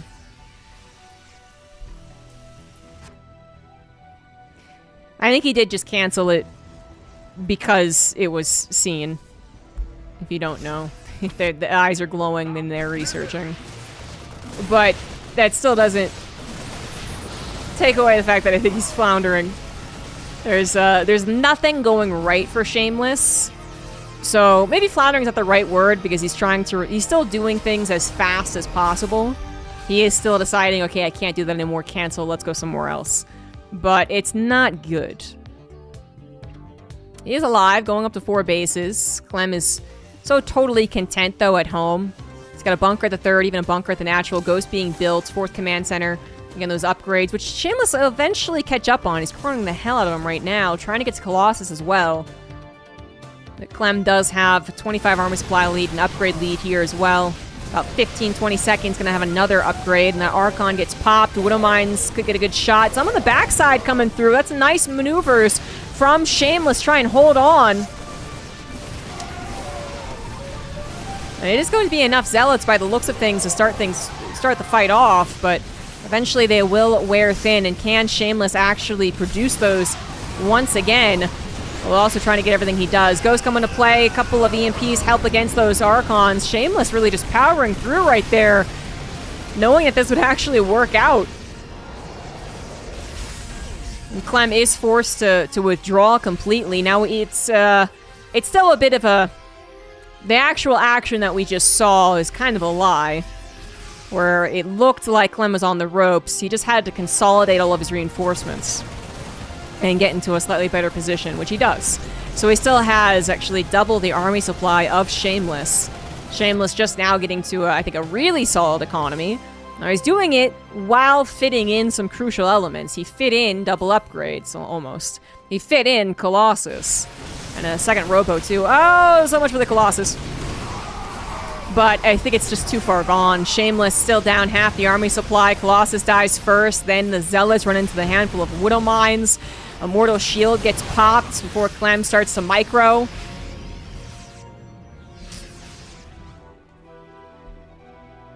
Shameless wins this game. I will eat my non-existent hat.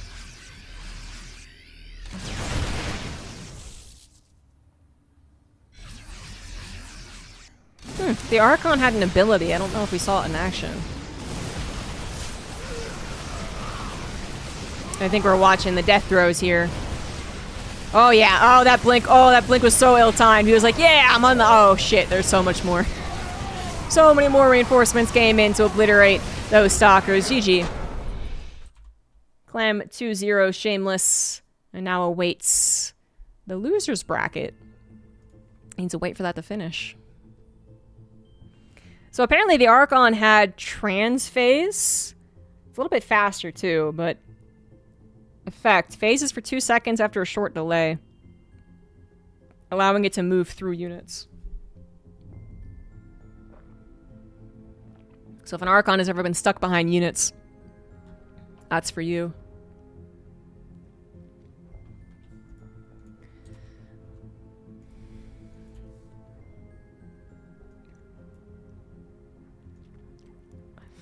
What's happening in the lower bracket? Well, it looks like Rainer Beyond is in, I would say, the first game, but it's their only game. So they're currently battling it out. I think that's on Roddy's stream. Winner of that faces Max Pax. Winner of that faces Shameless. Yeah.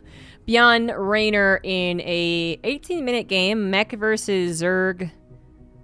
Broodlords. Mech versus Broodlords right now.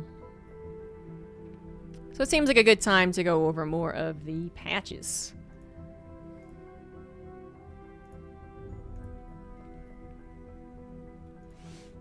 Yes, something that zombies eat, exactly. So yeah, we went over this. The engineering bay only gives those upgrades, but instead fire suppression protocol.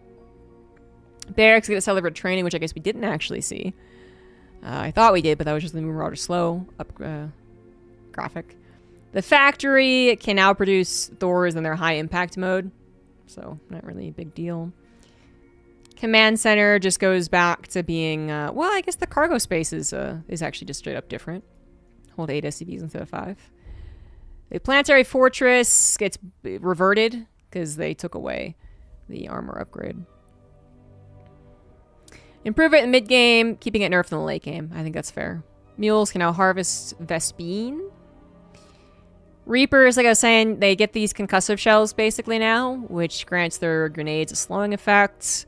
They also could get enhanced munitions. Grants Reapers a powerful anti-structure attack, which is what they had in Wings of Liberty, the first year of Wings of Liberty. And increases their regular damage. So trying to make them more relevant in the mid-game. I like this can no longer be targeted on a unit to make it more precise. That's actually... I feel like if anything says that Patch is a Terran player, this is probably a Terran player who actually uses Reapers. We went over the Ghost, so it's not... It's changed. Wanting it to be, I would say, a little less good versus Zerg. A little more... You can play her on the snipe a bit more, but then still is relevant versus Protoss. Ghost Academy Nuke is cheaper. Faster to build. Faster to call down. And does more damage. Versus structures, not not units. And now the red dot is easier to find. Okay, I like that. Avex came up with that one. Widow Mine, build time, we went over that, so it gets a bunch of things, including a possible Shredder missile. What would this be on? Well, it's either on North America or Korea, so I guess we gotta pay attention. All praise the nuke! Yeah, I think, people just find the nuke fun, and even though it's probably the most fun to see units die, just seeing them at all usually gets cheers, so...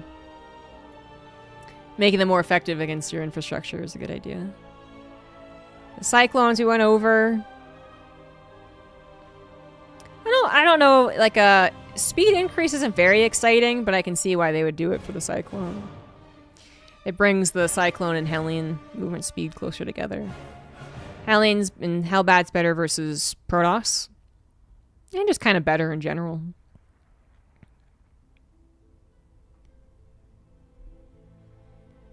So their damage point, like all of their, this is buffed. The Hellbat's been buffed. Trying to make it better versus Protoss seems to be the intent here.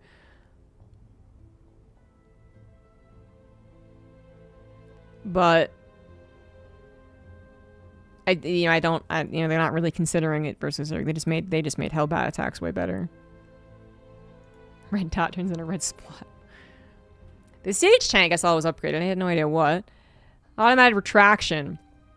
Load siege tanks in siege mode. That automatically returns them to tank mode, so no tank effects. And then Crucio dampener. Reduce siege tank friendly fire. Oh. Yeah, okay. On siege attack speed faster. Can now shoot while moving. A new siege tank attack impact model. Thor attack speed on the ground is much faster. Ground damage is better. And their splash is better. So it'll take Oh, I read this in... Okay, sorry. I read this incorrectly. I was like, it's just straight up buffs. What's going on? Sorry, this is... The attack speed being bigger means that it's slower. So it's slower, but it does more damage, so it's more of a, yeah, anti-massive unit. And the Banshee, right. Hyperflight is cheaper. Doesn't give them the same speed. But they get the splash upgrade. Medivacs don't go as fast when they're boosted. Their acceleration is way worse when boosted. Medevac deploys loaded troops twice as fast. Reactor caduceus. Now also allows medevacs to heal 2 targets at once. They did this, I think. They experimented with the medevac a few times with Legacy of the Void. One was a better heal, and that was broken. And then I thought they did it with 2, but maybe I'm just thinking of a co-op or campaign. And nothing can load while fungled, apparently. Viking gets armor. And an upgrade that gives +4 armor to the Vikings for 2 seconds. After starting to transform. And gives a temporary speed boost after lifting up into the air. Yeah, intended to be a fun late game Viking upgrade. Yeah, okay.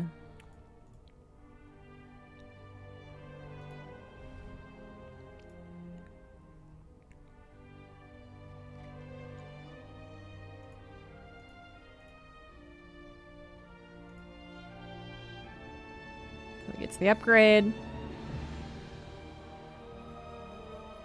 Now they get bubbled. And they get a little boost. Wow, more than a little. Okay, alright.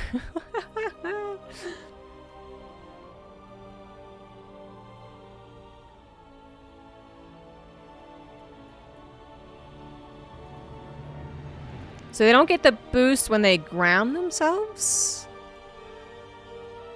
Just when they lift?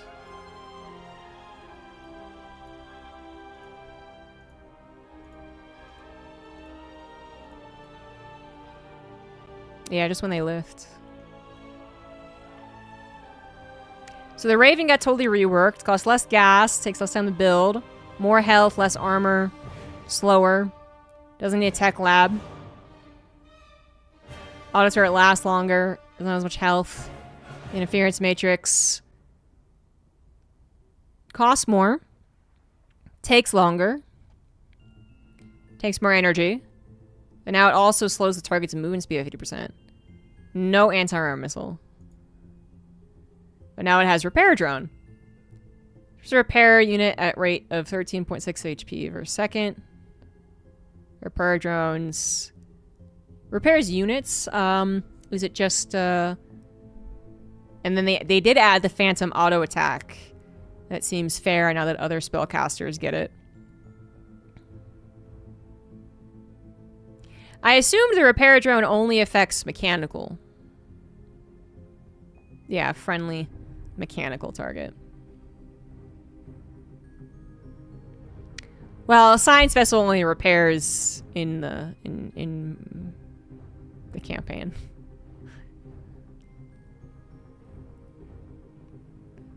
But yeah. It's got energy.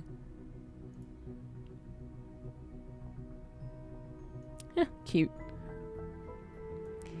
Beyond 1 versus Rainer, by the way. So Rainer versus Max Pax.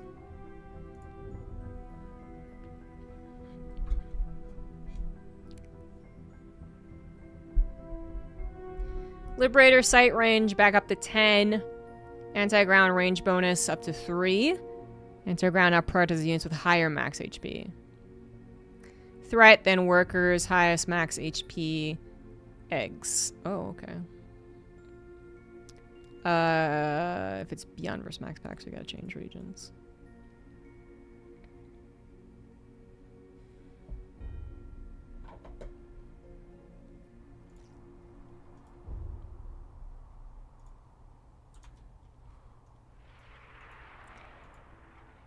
Minimap radius easier to see.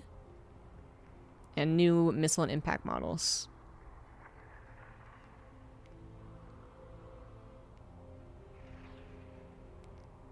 Battlecruiser speed increased. Anti-ground range increased. Anti-air range increased. Teleport cooldown increased. Okay, so they attack slower. But they can attack from farther away. Whenever Protoss... Where did we get down to? Zealot, I guess. Zealots... Charge change, but then they can also get kinetic safeguard. Upgrade charge to grant +2 shield armor for 3.5 seconds.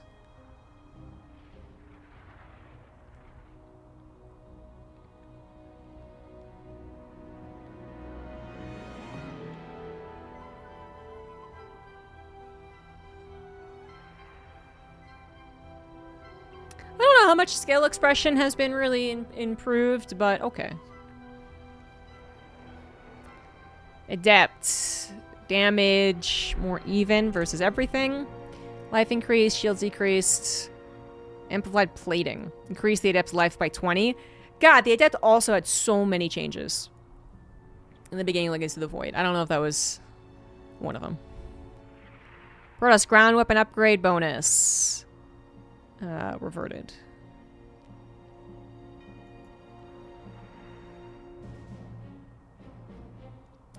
Sentry beam, now just a flat 8. Since they got changed to being better versus shields, that's alright. Now you get more units with these. More hallucinations.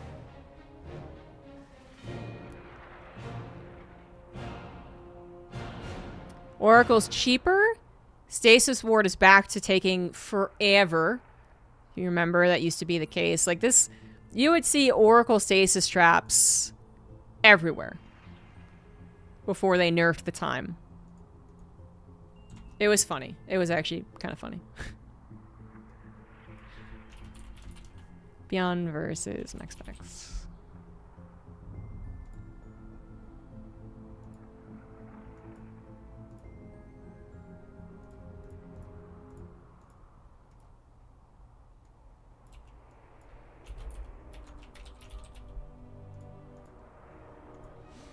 I want to get on effects of stasis now ignore collision. Units can walk through them. Oh, they're not artificial force fields.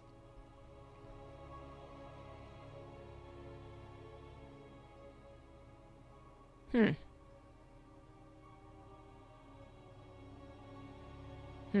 know if I like that or not. Phoenix life decrease, shields increase, starting energy increase, graviton restoration. Allows Phoenix to rapidly regenerate shields while Graviton Beam is active. Okay, so it can be more useful when it engages in straight-up combat, which I actually think is pretty cool. You're giving its... it goes from being harassment, very much harassment, because you're just zipping around trying to dodge anything that can hit it, to being, later on in the game, a little more of a stand-up fight type of unit. Cool. Okay, we'll get back to more of those... after we introduce Beyond in the bottom left and Max Packs in the top right on one of the 4-player maps, Old Sun Temple. So yeah, Phoenix got changed. Void Ray armor increased, but Flux Veins moved to Cybernetics core. And the Flux Veins research time has been increased a lot.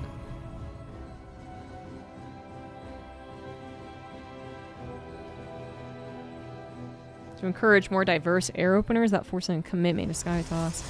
I don't mind it, actually, instead of being on the Fleet Beacon.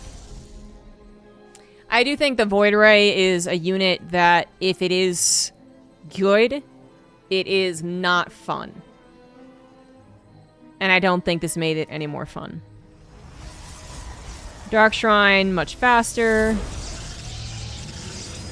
Stalker, the phase reactor for the Stalker does require a Dark Shrine, which is kind of like... It might not sound logical. Why does the Dark Shrine impact a Stalker? But if you consider that they're both... What's the Nezarene or something units? Then it does. But yeah, it would, if the Stalker gets Blink and a Dark Shrine, then it can also get Phase Reactor, improve the Stalker's Blink to restore 40 shields over 4 seconds, and cloaks it for 1 second. They also get Tycon Emitters. Increase Stalker attack range. They got little Dragoons. Dark Templar costs less. Added Hold Fire. Never really occurred to me they didn't have that. Huh. But now decloaks for 2 seconds after being damaged. Which actually I feel like is quite a drastic nerf. But okay. Let's check out the builds, by the way. We got a command center first, but a safe one that was on the high ground. And then into what looks to be a 1-1-1. As for Max Packs, gonna go for good old-fashioned Twilight. So he's checking around all the bases. We'll finally scout Bjorn's. High Templar, Psionic Storm cost to upgrade it. It's reduced. Storm range increased. Radius decreased. Damage partially reverted to Old Storm. Talk about the Archon. The Observer is now 50-50. Build time decrease, life increase, shield decrease. No longer gets gravitic boosters. Gravitic Drive now grants the Observer increased movement speed.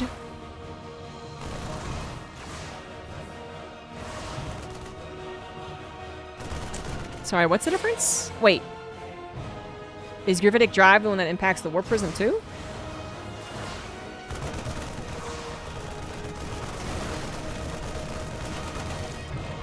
Those are too similar. Two Adepts can be annoying, but never truly threatening, or they want to continue. If they can reduce the Marine count, they might reduce the amount of Marines in a medevac or amount, defending if the medevac's away. And they might get some type of scout. That shit is going into a Would a Mind drop. The Observer, movement speed is increased. Surveillance mode decreased. No longer decloaked while in siege mode. Model scale decreased. Siege mode animation. Speed decreased. New visuals. So they're easier to see, apparently. Disruptor cooldown of the attack increase. Well, that's a whoops-a-daisy. The Adepts actually do get into the main with enough Adept Shade, too, to get them a decent amount away from the Marines, but yeah, at the end of the day, maybe this was not worth it. 2 SCVs and a Marine go down for that. Fortunately, this all happens before Max Pax gets hit by Widowmines. So appropriately deflects that. We did have... Oh my god, I totally missed that. Yep, I was looking at the patches. Dark Shrine has been built. Lickety-split. It's almost 20 seconds faster to build. But if it does get hit, it temporarily decloaks. So the Warp Prism now also holds a lot more units? What the fuck?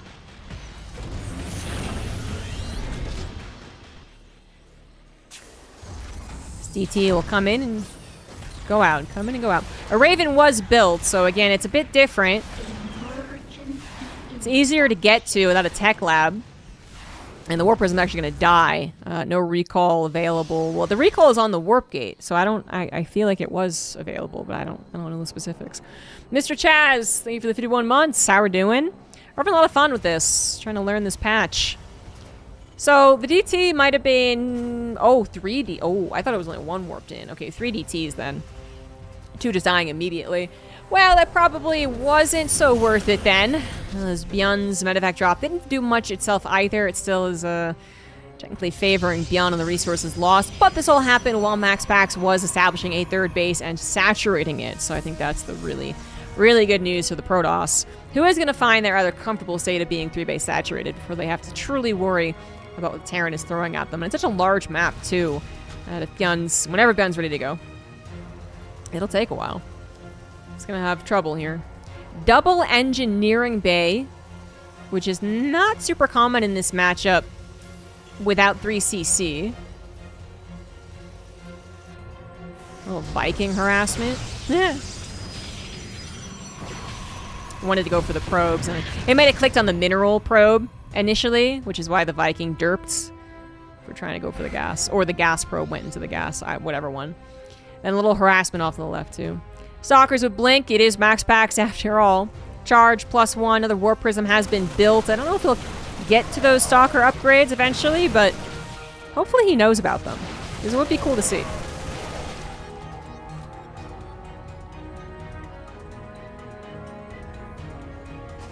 The Disruptor, though, damage rework. Inner AoE damage, different. Outer AoE damage, different. Supplies, less. New Disruptor model. New upgrade, Disruption Field. Disruptors, Nova, leave a lingering field for 8 seconds, which disables the ability of units in the area of effect. Whoa. That's gotta look really different. Warp Prism is chilling, waiting for probably that exact opportunity, but Bjorn's no dummy. He knows a Warp Prism has probably been rebuilt and is looking to get on in once again, so he's rallying his units back at home. But that's, you know, with the time it's going to take him to get across the map, this will be a very, very small squad indeed by the time it actually makes it. Colossus will be on the way for Max Pax. And there's that Warp Prism. Bjorn has got all of his upgrades. It's just waiting on that 1-1. I mean, he's anything like a 1-1 timing off of 2 bases, but severe... The third CC is not coming down anytime soon, is it? What the fuck is that upgrade? Colossus! New upgrade, Scorching Flame. Which doesn't replace Thermal Lance, he's getting this first. Upgrade Colossus, an additional 15 damage over 3.15. Okay, so it's like the burn that people have suggested. Okay, yeah. I feel like it's a common suggestion for the Colossus. You get a burn effect with the Colossus beams, which I do think is pretty cool. We'll see it in action here. Warp Prism barely survived and comes back in to cause some headaches as Bjorn is prepping his attack. At least this will be taken care of. But can Bjorn do what he needs to do over here? Upgrade for the Colossus not yet done. Upgrades in favor of Bjorn. Widow Mines pop off on all of the Zealots. Vikings are destroyed, however, so the Colossus should stand strong. Does not have the range! I don't think Max Pack's quite compensated fast enough for that. Didn't go for the range. Is still not there on that upgrade. I don't even know what that upgrade is yet. Might be the Blink upgrade, the Stalker upgrade, but it might be too late as well. It's the best of one. You don't got time to figure things out. Another Colossus is on the way, and Max Pack is trying to get to a 4th base while this is going on, so he actually absolutely has some hope here. It looks bad, but Max Pax has a good economy that's not been touched. Enough production by the looks of things. And 2 extra bases. You know, Bjorn is rather dedicated here. Still not getting a 3rd command center. To do this on the longest possible rush distance is a bold thing to do. It looked like it was working, but I actually don't think it is. That loss of the Colossus was definitely a mistake there for Max Pax, but possibly not a fatal one. No shield batteries in play here. Widow Mines do pop off once again. Colossus now has that burn effect. Because he can kind of see it. Unless they change the upgrade for... I mean, I figure that's what it is. I don't know, guys. Yeah, I think you kind of are seeing it. Now it's 2 Colossus, but not a whole lot else. Stalkers have been depleted. Zealots running low as well, but the Marauders can't quite do the trick. They will go after this last Colossus. It is barely surviving. Barely surviving! How did it do that? And that was, in fact, the Phase Reactor ability, so the Stalkers get a bit of a shield whenever they blink. Yeah, it looked like a dot. To deal an additional 15 damage. Okay. So this wasn't the burn area that people have been suggesting. This is a dot they put on whatever unit gets attacked. Interesting. So I kind of like it because it still gives the option for the Terran player to leave. I mean, scorching the ground would also, but that would be a little more of a zoning tactic than a, you know, straight up damage. But this isn't just literally, here is more damage. It is, there is a possibility your units are dying while still engaging, and you need to decide whether this is worth committing to or not. It is nonetheless still damage, right? Like 15 damage, particularly against Marines, will go a long way. More like a mini plague? Yeah, I guess so. Doesn't take you down to 1, thank God, but... mini fungal? You know, fungal is really about its ability to root. Yeah, you know, it's just, yeah, it's a dot. Alright, so Max Pax held, and 3rd CC was finally built, only turning into orbital now. 1 Colossus goes down, 2nd one barely survived. No, there it goes! Viking shooting it down! Max Pax not being a very good dad to his Colossus, is he? Letting 2 go down to... Well, I know there was Vikings in there, but it was mostly Marauders. And still not bothering to get extended thermal lance unless this is it. I have no idea what this is. Oh, this is the, this is another Stalker upgrade, which I forget what it does, but we'll go into it. Looks like Max Pax. He's certainly experimenting with the new upgrades while playing a standard composition, and it is, in fact, paying off. Beyond did, I mean, I want to say kind of a risky strategy. I think I got a very unfavorable spawn and just... I don't know if the other positions would have been close enough to make it work. And now it definitely looks like Hyun is going to die. All of his SCVs die in the third. The Stalkers, so... What was it? They get a... So they got the shield. And then they also get... attack range. That's what it was. They get 1.5 additional attack range with that upgrade from the Dark Shrine. Very interesting.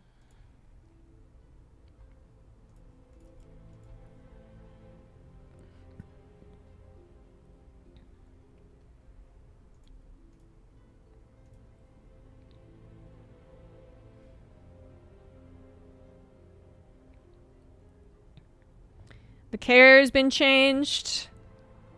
They get Kydarian shielding. Increase shield generation rate by 17.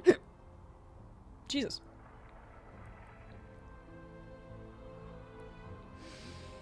And reduces the shield regen delay to basically nothing. And then they get, hey, Graviton Catapult's back! Woohoo! Mothership change, new passive power conduit. Allows the mothership to passively create a pylon power field. I do feel like that's almost... I'm not gonna say obvious, but it just... I feel like that's something you'd expect the mothership to do, actually. Be a giant pylon. So it's gonna be Shameless versus Max Pax, a rematch from the upper bracket. It's gonna be a best of 3.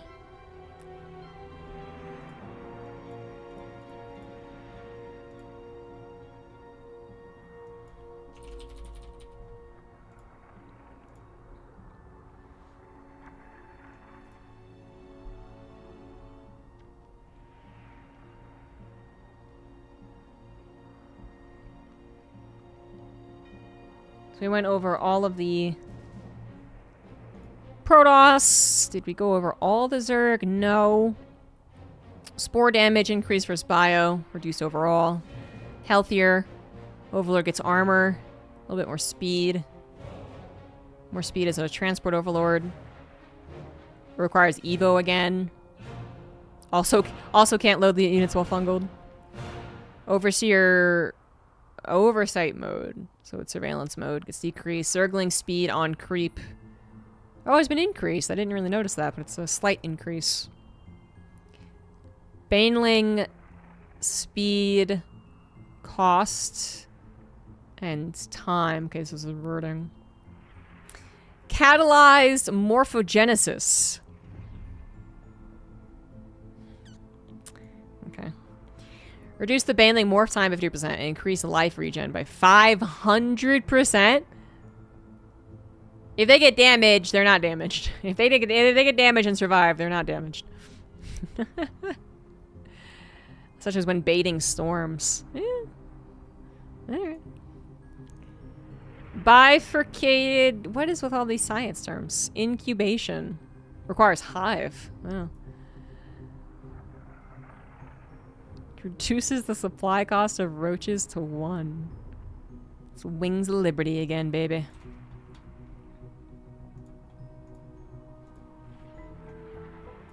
Well, Wings of Liberty patch, beta, actually.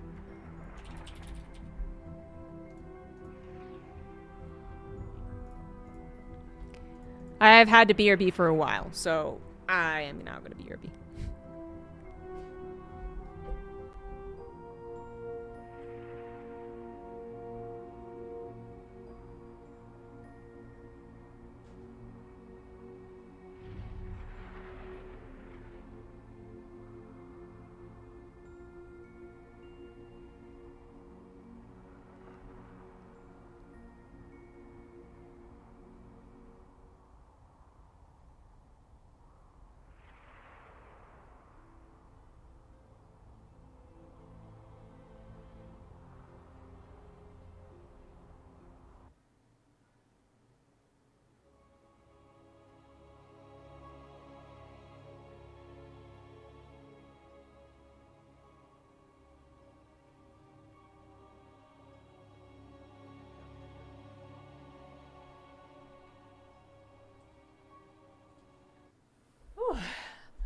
Alright. Perfect timing. Bottom left of this lower bracket finals, we have Max Pax. In the top right, it is Shameless.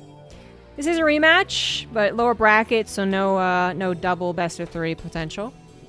Shameless did beat Max Pax, but it was 2-1.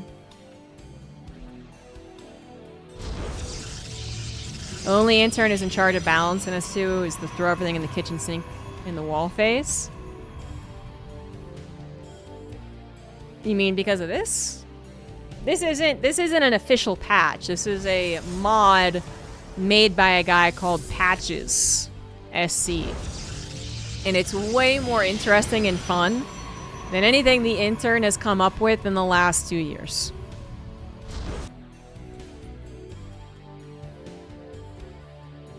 We'll hold off on reading the patch notes since we've actually gone over the Protoss, so we're in a PvP.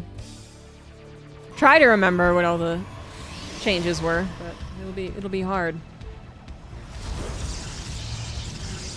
So double gateway from Shameless. Max Pax looks like he's gonna stick with a trusted 1 gate expand, which, you know, for a tiny little bit he seems to have abandoned.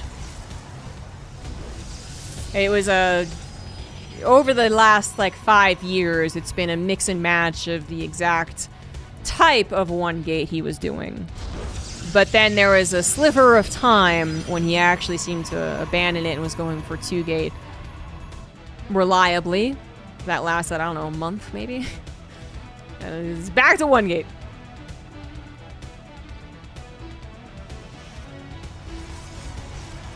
Ooh, Shameless is putting a pylon out in the middle of almost nowhere. So this does seem to be a fake hidden pylon, as his probe have moved on, but Max Pax knows that is a very real possibility. Still has to really strongly consider that it's going to actually be proxied, or even if it's not, the pylon itself isn't going to be used to build a gateway or a Stargate or a Twilight Council or what have you, that it could still be being built at home, and Shameless could still be 1-basing. A lot of people do seem to go for the aggression versus Max Pax nowadays, rather than trying to match his 1 gate energy. But, you know, I think that like a couple of the Korean Protosses that face him almost, you know, basically always go for aggressive. The Europeans seem to mix and match a little bit more against them. They do try and do their own. In this case, obviously, Shameless going for a 4 gate. You can try and hit him hard and fast without any upgrades. And as such, we're not really seeing a very different PvP here with Patch's mod. Shield battery starts with more energy is actually kind of crucial in a situation like this. And then the shield, what the fuck? The sentries don't do as much damage versus shields, but they still do some damage. Versus just everything.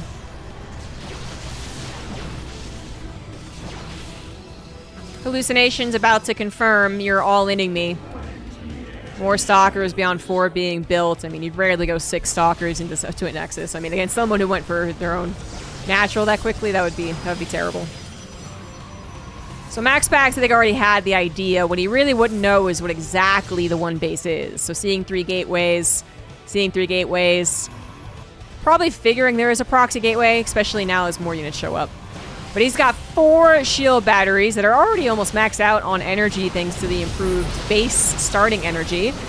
Some Stalkers and some Sentries seem to be enough, with a couple of probes being pulled as well, helping out, cornering the Shameless's lone Sentry. This seems actually gone very, very well for Shameless, or for Max Pax. Shameless needs to do more. Shameless needs way more. Unfortunately, he hasn't really cut down Max Pax's army all that much. Oh, Max Pax actually had a Stalker stuck. How often has that happened? That 1 Stalker is... I don't know if it will be the game decider this time, but in a PvP, 4 gate versus 2 base, I think that it could be. There are situations where that could have actually killed Max Pax. We'll see if it's this one. More Stalkers arrive for Shameless, 11-7. Shield batteries almost completely out of energy, but more importantly, Shameless is hitting a critical mass of Stalkers. If they're going to 1-base, there you go. If they're going to 1-shot the Stalkers, it doesn't matter if the shield batteries have energy or not. And Max Pax actually looks like he's gonna lose. It started off pretty strong, but he was missing one very important piece. We got some of the new upgrade. The Nexus now increases the energy regeneration rate. So it's building up the energy of a shield battery, of a sentry, of a high Templar, which is neat to see.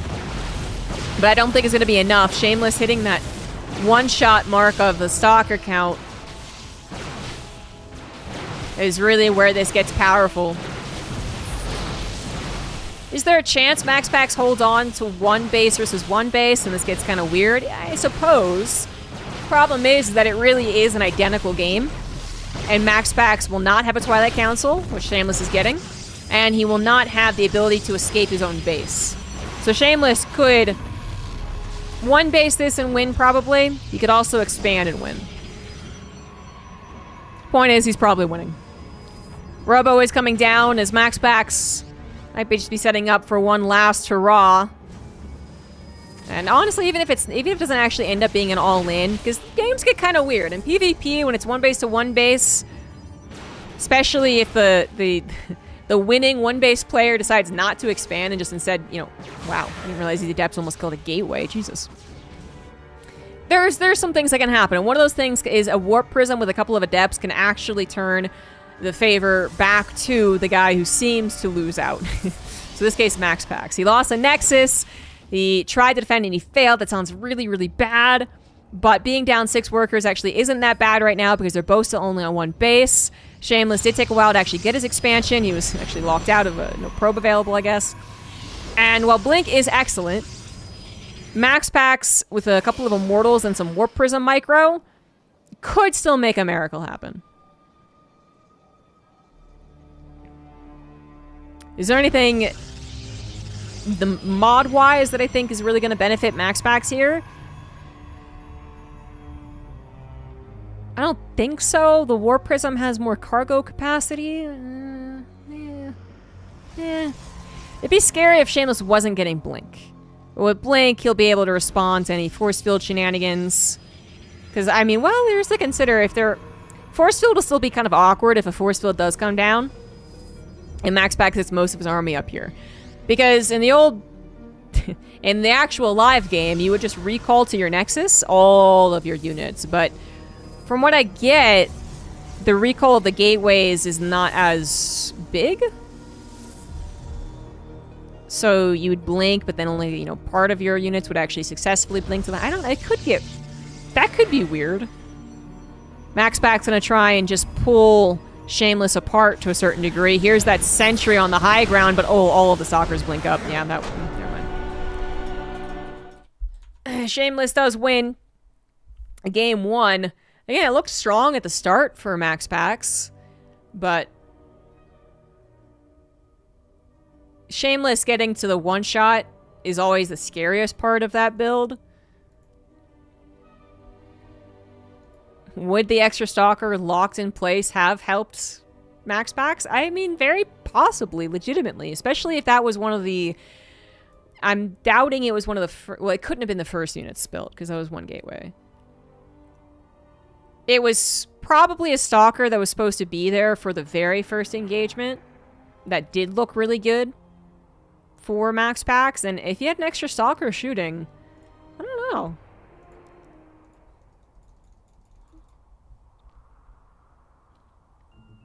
Then there's a butterfly effect, right?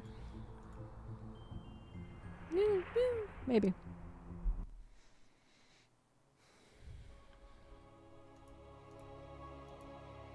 Even without that, actually, just thinking more on it. You know what else that does? That means that his... Well, no, that literally had to be... Yeah, that had to be done before his warp... God, I'm mixing up patches at this point. God damn it. I hate the 8 workers and the warp gate and shit like that. And I'm still thinking of, like, the benefit of potentially going for a gateway over a warp gate. But that's actually not a thing in this. So he would have only gotten that stalker when he got warp gate. Which means it was one of the first...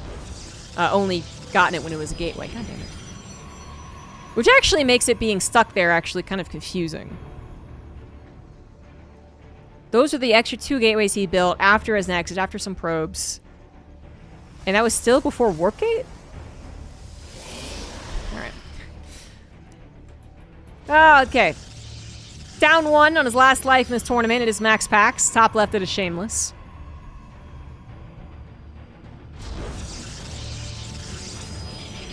That means that the very first poke from Shameless should have matched up against one more stalker.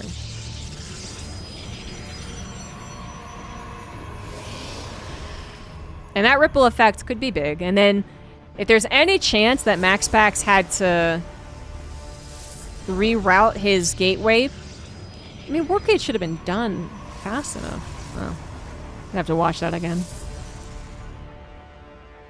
It's early game PvP. Small things do absolutely matter. Maybe Max Pax could have used that energy regen a little sooner. Maybe he could have pulled more probes. Maybe he could have built less probes, I guess. I don't think we ever really see Max Pax do that, though. And this guy is pretty good at handling the defense. People have gotten a lot better at exploiting the weaknesses of what Max Pax does, so that's why we're seeing aggression win 1 Needle 4 time. Years ago, it looked like it would never ever win again. That was with a lot more maps that had high ground naturals, though.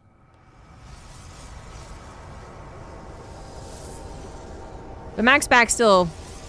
I mean, the reason he can do this so often is because he does typically get good at it. But it looks like he's going to give up on the 1 gate this time. Just 2 gates this time. Shameless goes for a proxy Stargate. Max Pax did get a fast scout again, so he's seeing that lacking pylon. He now has to determine if it's legitimate or not. Oh, he's going for his own Stargate on 1 base? Alright. And it looks like he's gonna find the Stargate. Oh, no. No queue around the edge of the map.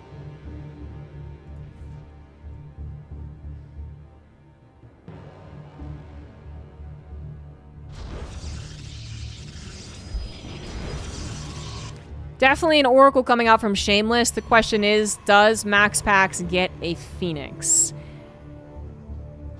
He doesn't know for a fact it's a proxy Stargate. You would say no most of the time, but there's a chance that he takes the gamble. You know, they've got an Adept opener. You still have very few units. I mean, delay on the Stalkers as Max Pax just show up on the front lines because the Depths were made here instead, trying to break through the main, but unable to. And definitely Max Pax can put together, it's most likely a proxy Stargate, so he's chronoing it. He's got a shield battery done. The Stalkers in the main are able to grab 4 probes. They will die, but the Oracle is going to find no success, basically. Is that no probe? That is 1 probe dead. 2 probes, 3 probes. Shield battery ran out of energy. And the Adepts do break through the wall. Wait a second. Whoa, this is getting a little concerning. 1 Adept lifted, however, and the other one shaded out. Well, both of them shaded. Well, yeah, both of them shaded out, but... that meant that they weren't one-shotting, so that didn't get as ugly as I was thinking. Would it have been useful to just sack those Adepts? Yeah, then both Phoenix lift. Probably not, I guess. They do manage to help out take out the Stalker that had escaped from the main. Now the Phoenix are looking to take out the Adept at the very least. I don't want to lose the Phoenix. You can lose some shield, but then now down to just 1 health point, basically. 11 health. Much faster Nexus. That cannot be emphasized nearly enough. Shameless has never gone for a natural. He went for a 3rd gate, which Max Pax did not see, but he did see a significant delay on the Nexus, and either he's thinking, damn, I delayed that Nexus a very long time, or he's thinking this guy must be all-inning me, because I did delay that Nexus. Max Pax does see the pylon and the proxy gateway, and is setting up the defense that he needs. Void Ray's on the way out. It is a little bit buffed, actually.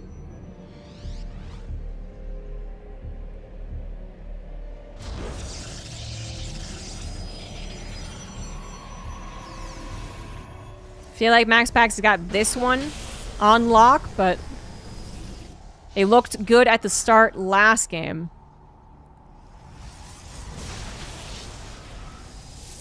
Shameless needs to get back up to that one shot, which he is already at. He needs to get the stalkers together. He's not one-shotting the Void Ray, though, and the Void Ray count will continue to increase.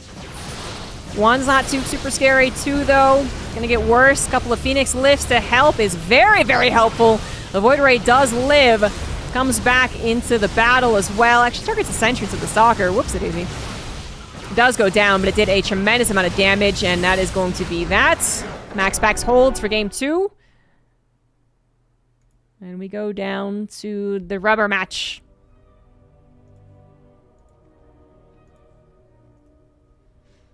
So yeah, not too many differences when it comes to this matchup. I think we see far more... Probably the biggest difference of mirror matchups for this mod is CVZ. With the inclusion of the Brood Queen.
We're in game 3. In the bottom left, it is Max Pax. In the top right, it is Shameless. Shameless going for the aggression multiple times, and overall, Max Pax ended up being the defender. Had an easier time last game than the first.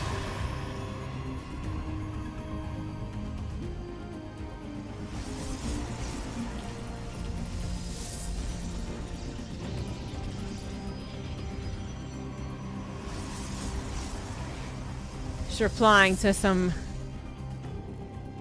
not terrible Reddit thread, but ultimately a bit useless. Someone who I've not judged super hard as a Redditor, I suppose. Yeah, some of their comments I disagree with, some of them I agree with, whatever. It's like, why are people bitching about the new RTS, but then also about the patch? Don't you guys know that StarCraft 2 will eventually die and we're gonna need another RTS? And I was just basically pointing out, like, what does it matter? Do you really think if everyone was all sunshine and rainbows about Zero Space right now, and that you made everyone swear to be positive, and mods deleted negativity about it, do you think that would change whether or not Zero Space was a success? No. So yeah,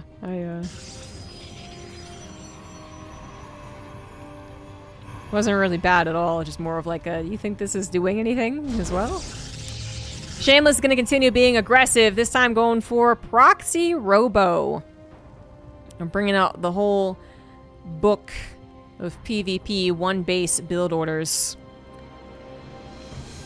Max Pax has once again opted for the 2 gates, but with the intention to expand. He did see that lack of second pylon again and is determined to find what exactly his opponent is doing. He didn't open up with the sentry. So remember, in the first game, he opened up with the sentry. He could easily see that his opponent was doing a more than anything else gateway-based all-in before, you know, for fully confirming it was a 4-gate. And maybe didn't really like how that worked out. Maybe there were some other things. I think there were some other things that could have gone right. But anyway, if you can, by a certain amount of luck, right, see exactly what your opponent is doing as fast as possible. that can influence some micro decisions that you still have to make. For the most part, you're kind of stuck on this trajectory that you've determined for yourself. You went for a Stargate, you went for 2 gateways, you went for a Nexus, but there's little things that can change. There's certain amounts that you can delay. You know, if you know that they're going to try and attack you as fast and as hard as possible, maybe you get that shield battery faster. If you know they're going to wait for an Immortal or a Warp Prism to pop out, maybe 1, you wait for the shield battery, or 2, put that shield battery elsewhere. Things like that. But the Oracle comes through. Stasis Trap now lasts twice as long, I think more than that actually, so pretty safe to include it at this point in time. Void Ray is on the way as well, and this Oracle is going to get a look just seconds before the Warp Prism shows up. And hey, it's a Robo. Stasis Trap is not seen, or Shameless meant to pick up those Stalkers. It was a little close, so I'm not sure, but didn't work. Did not trigger the trap. Shameless was anticipating the possibility, or well, I don't know if he warped in those Stalkers as soon as his Oracles got trapped, but either way, won't take damage from the Oracle, has taken damage in the form of his attack being a lot worse. 3 Stalkers out of the equation for his first attack. It's not good, but neither is losing the Void Ray.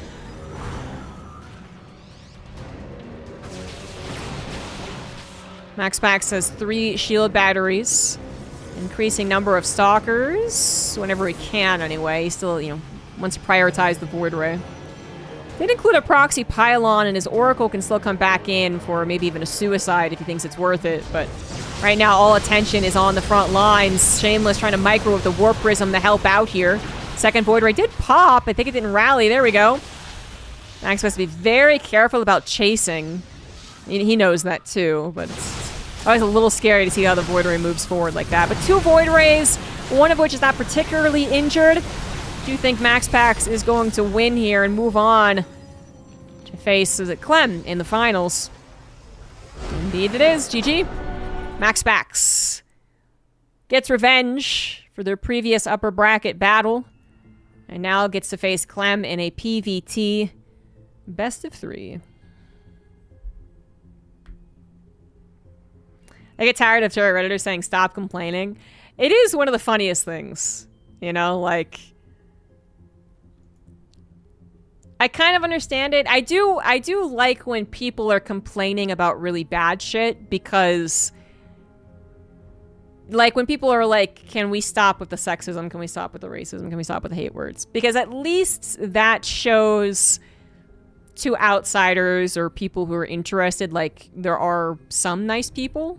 And they can kind of get a feel for that. But if it's like, stop complaining about the balance, it's like, what are we doing here? Like, that's, you know, no one's looking at that and being like, oh, thank God someone else is saying the same thing. Right? I mean, I don't know.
They're in game much faster than I thought they would be.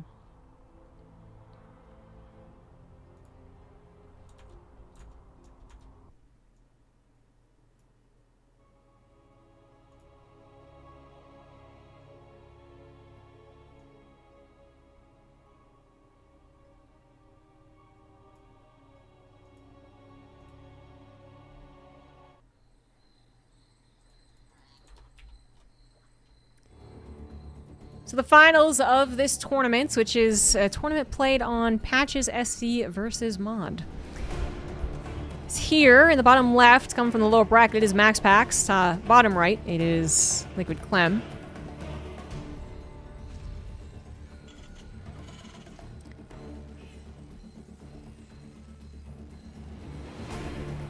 The situation is familiar. This plays out pretty much just like the Monday Night Weekly, except that it's on a mod as opposed to the live game. Which is that if Clem wins, it's done. If Max Packs wins, there's another best of 3 to play.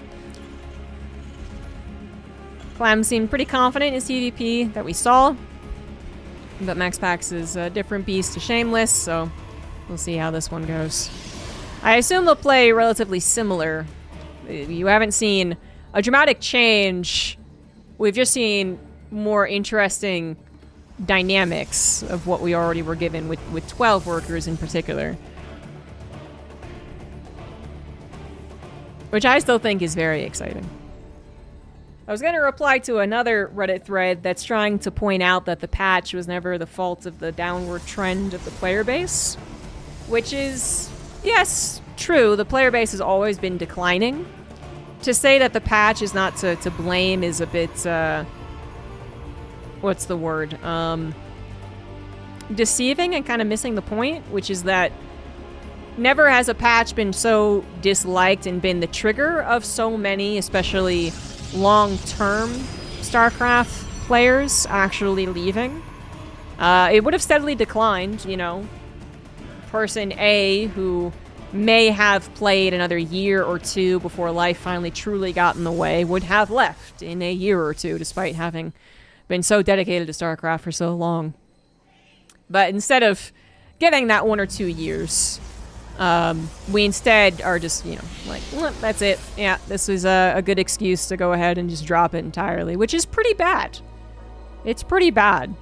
To see a declining player base, and I don't know to say this, ignoring the comments of the people who are still here and trying to bring back the people who have already left, I don't know, was the best logic. Not to mention, but probably still equally as important, it never did any, it was never going to do what it set out to do. I mean, that's the part that really bothers me, is that this wasn't a 50-50 shot, in my opinion, of being really good for the game, you know? It was never going to do that much except annoy the people who actually played the game. Whereas if you had done something like, let's say, for instance, install this mod, give Patches the credit. Patches, thank you so much for this mod. Congratulations, it's going into live StarCraft 2. I think you actually would have found the players who have been playing this entire time. I think they would have been fine with it. Evidence being that people seem really happy about this, but the same people are not happy about the 8 workers. And I think you would have still had that chance to bring back old players. Although, again, I think that, you know, bringing back any amount of old players is always going to be basically impossible unless you do have far more developer support. Not just a patch, even frequent patching. Not even like, hey, now we're getting patches every month. That's not really going to appeal to someone who left 2 years ago. But I think you need, like, you know, an expansion or downloadable content or even just actual advertising and marketing from Blizzard, but whatever. Clem did engineering bay block, and Max Packs was unable to stop it before it got too far, so just said, let's just go for the third base. You can pre-build a Zealot, and then if they don't engineering bay block, cancel the Zealot. You can wait for the Zealot to chop it up And a lot of Terran players are actually very much just, you know, they see a Zealot and they're like, okay, fair enough, and then they cancel it without even waiting till the very, very last second. But I feel like Max Pax fairly often just goes for his third. Follow-up attack from Clem off of 2 bases, though. It does look a little scary. 1 shield battery is available. No Immortal. 8 Stalkers that are not in position, and that's the most worrisome thing about this. If those 8 Stalkers had found this on the way, chipped away at some units, that would have been a helpful start. Now they're going to come in with Link in a couple of different directions, though, so that's actually still pretty good. In fact, 3 different directions. Well, possibly. He actually... Oh, no. Oh, no. Oh, no. Max Pax. He somehow mis-hotkeyed, I guess. That was a bit weird. I am almost certain he meant to come in with a 3-pronged attack. It turned into a 2-prong, not nearly as cool. Who uses a 2-pronged fork? No one. That's just when the chopsticks are still tied together. Yeah, 3-pronged probably would have been great. That said, he will still hold. Clem sieges up a tank just to ensure the safety of his retreats. Loses a tank, 12 Marines, a Cyclone, and a Widow Mine. And really didn't do very much to his opponent. Unfortunately, there isn't the most amazing sticking point, I guess, for an attack here. There's always possibility of a wide concave. And, well, Max Pax did do an excellent job of just utilizing the spaces he could with the mobility of the Stalkers. Corn forks? Ah, damn. You're right. Corn holders do use 2 prongs. If you're using a corn holder, though, you've already disappointed your ancestors, okay?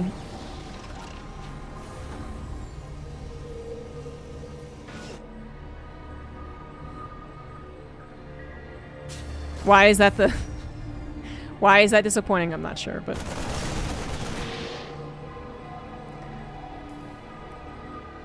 They're sitting there holding the ends of the corn in both hands and gnawing on it, and you guys invented corn forks? I mean, what is that? How long is the license for StarCraft 3 for? Wait, what? I don't understand the question. Blizzard license? StarCraft 3? Both of those are the reasons I'm confused.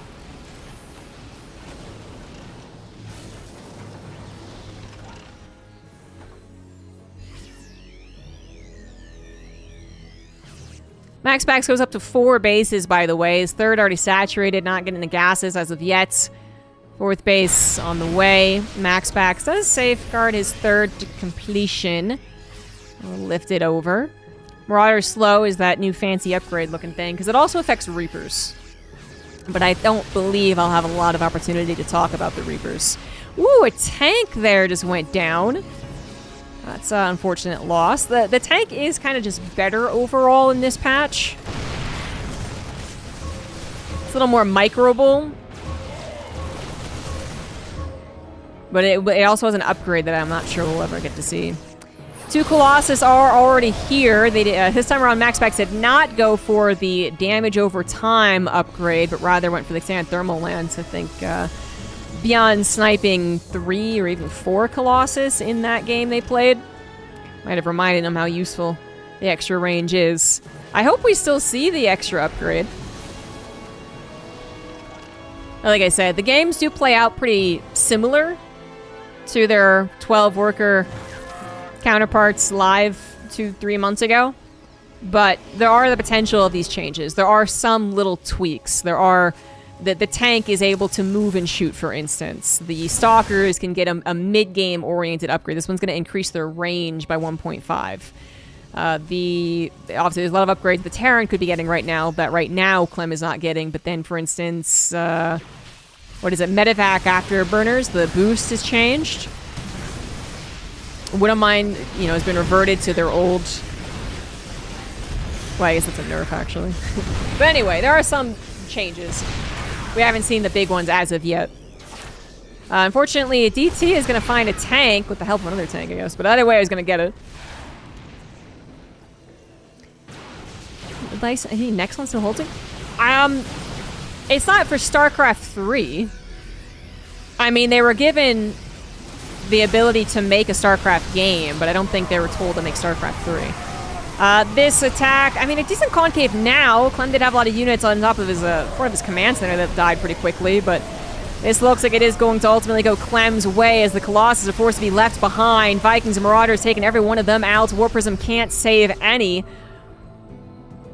Some Stalkers able to escape. That was actually a very good hold, I would say. And a little healing boost as well. So we got the Stalker range upgrade, the Colossus damage over time upgrade too. I don't really see Clem getting one of these new upgrades. Okay, yeah, I mean, I don't think there's any world in which, one, a company intentionally bid for the license to make an RTS. Because RTS just isn't that popular. They might make like a mobile game RTS, or maybe they still call it a strategy game. I could definitely see that, but they're never going to make StarCraft 3 because of that. There's just not a lot saying that it's going to make a lot of money. But then, two, I would pray that if Blizzard was like, we want to make StarCraft 3, they wouldn't offload it to another company. That would, you know, that would be like offloading Diablo 4 instead of Diablo Immortal, which I think a lot of people would be very judgy. I mean, even if they offload like certain components of a game to an outside company, people are usually pretty upset. So yeah, it's gonna be for, you know, yeah, like I said, like maybe a mobile game, a gacha game, a strategy game, but not like really like StarCraft. Whatever. And Blizzard itself is already working on a more mainline shooter, I guess. Ghosts have been changed a little bit. I want to see the Viking upgrade. I want to see a nuke made. Nukes call down a lot faster, research faster, or cheaper. But it looks like we're not going to see any really of those new Terran upgrades, just some of the new Protoss ones, which are helping these Stalkers against the Vikings. They would also help against Liberator defense. Colossus is not helping so much right now. They do have the dot now. You can see it affecting the command center. It looks like the command center is going to be repaired, so it is going to live. Main base is also cleaned up. There you go. 14 SCVs go down, but you're on 4 bases, so that's not the worst. 2-2 going to finish as well, keeping Clem even at least on upgrades. Actually a little ahead. 2-3 only just starting now for max packs. Could do a World of StarCraft. They wouldn't compete with their own MMO products unless they were ready to get rid of World of Warcraft, and I don't think that's happening anytime soon.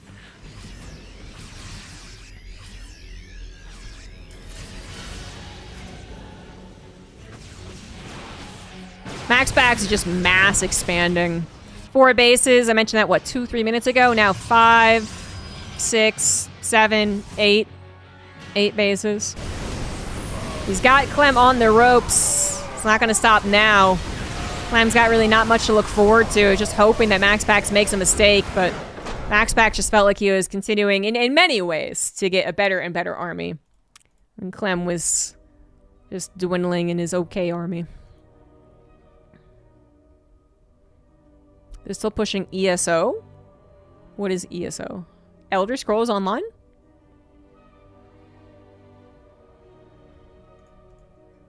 I think Microsoft's pushing a product that was made when they were a competitor to World of Warcraft that is also still vastly different and is built by a totally different team than Blizzard. Right? Because these are all correct statements. I think is very different from getting someone to make a World of StarCraft.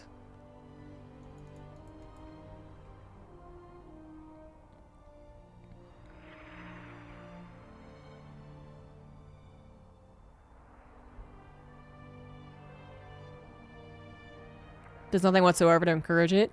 I mean, you could argue that just by actually allowing the editor to be used, they're encouraging it.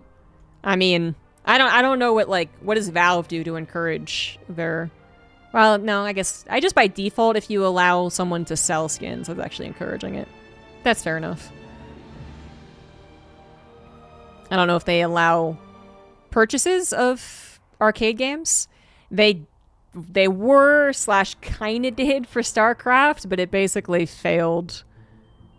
By the time they got it all going, no one was really interested in it. And then it wasn't worth all the headache There's like 2 games you can pay for in StarCraft.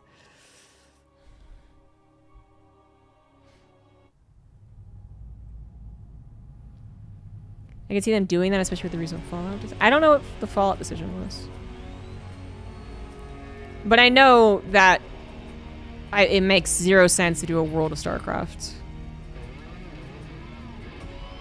Especially because, in at least some manner, you'd have to... Well, I guess depending on what the other games are being made are. But whatever StarCraft game that includes story in the future would have to compensate for whatever story is being developed for an entire MMO. I mean, it's a huge undertaking. And I just don't see any world where you could convince me that World of StarCraft is a good idea. Anyway, you do have the first game over and done with. Bottom left Clem, top right Max Packs.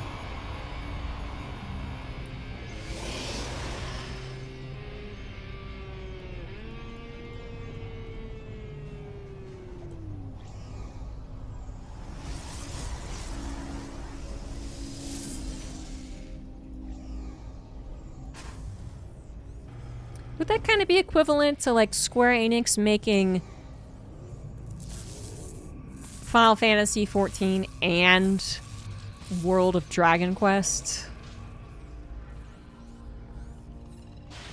I feel like it'd still be worse than that, actually. Dragon Quest has a very strong fan base in Japan, where it's like more popular than Final Fantasy. Where Final Fantasy has more global appeal, so I guess you could say that maybe a World of Dragon Quest would be a good idea just for like Japan only. But I don't think StarCraft and Warcraft would have the same lack of crossover.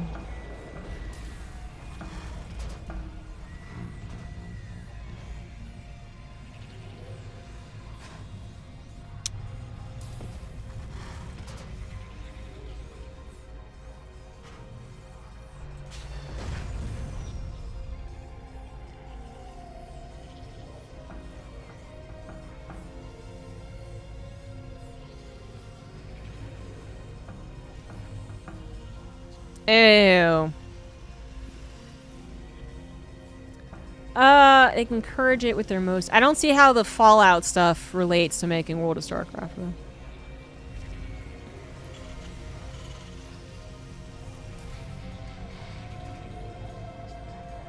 Anyway, it seems like a bit of a moot point, a moot conversation, because they're absolutely not doing it. I don't If tomorrow they announce World of StarCraft, then you can really rub it in my face, but I have little fear of that ever happening. Third command center is on the way. Clem has decided to be a little greedy here. I'll hopefully hide it for a very long time. Max Pax only sees that there is a barracks, and that is it. No sentry follow-up, no Stargate. Going into this good old-fashioned blink. At the time, he does choose to potentially, maybe, probably, go for a 3-gate warp prism. The third CC will have, let's say, begun to pay for itself. I mean, if he does go 4-gate, and he actually is going 4-gate, he could still win with his first blink attack.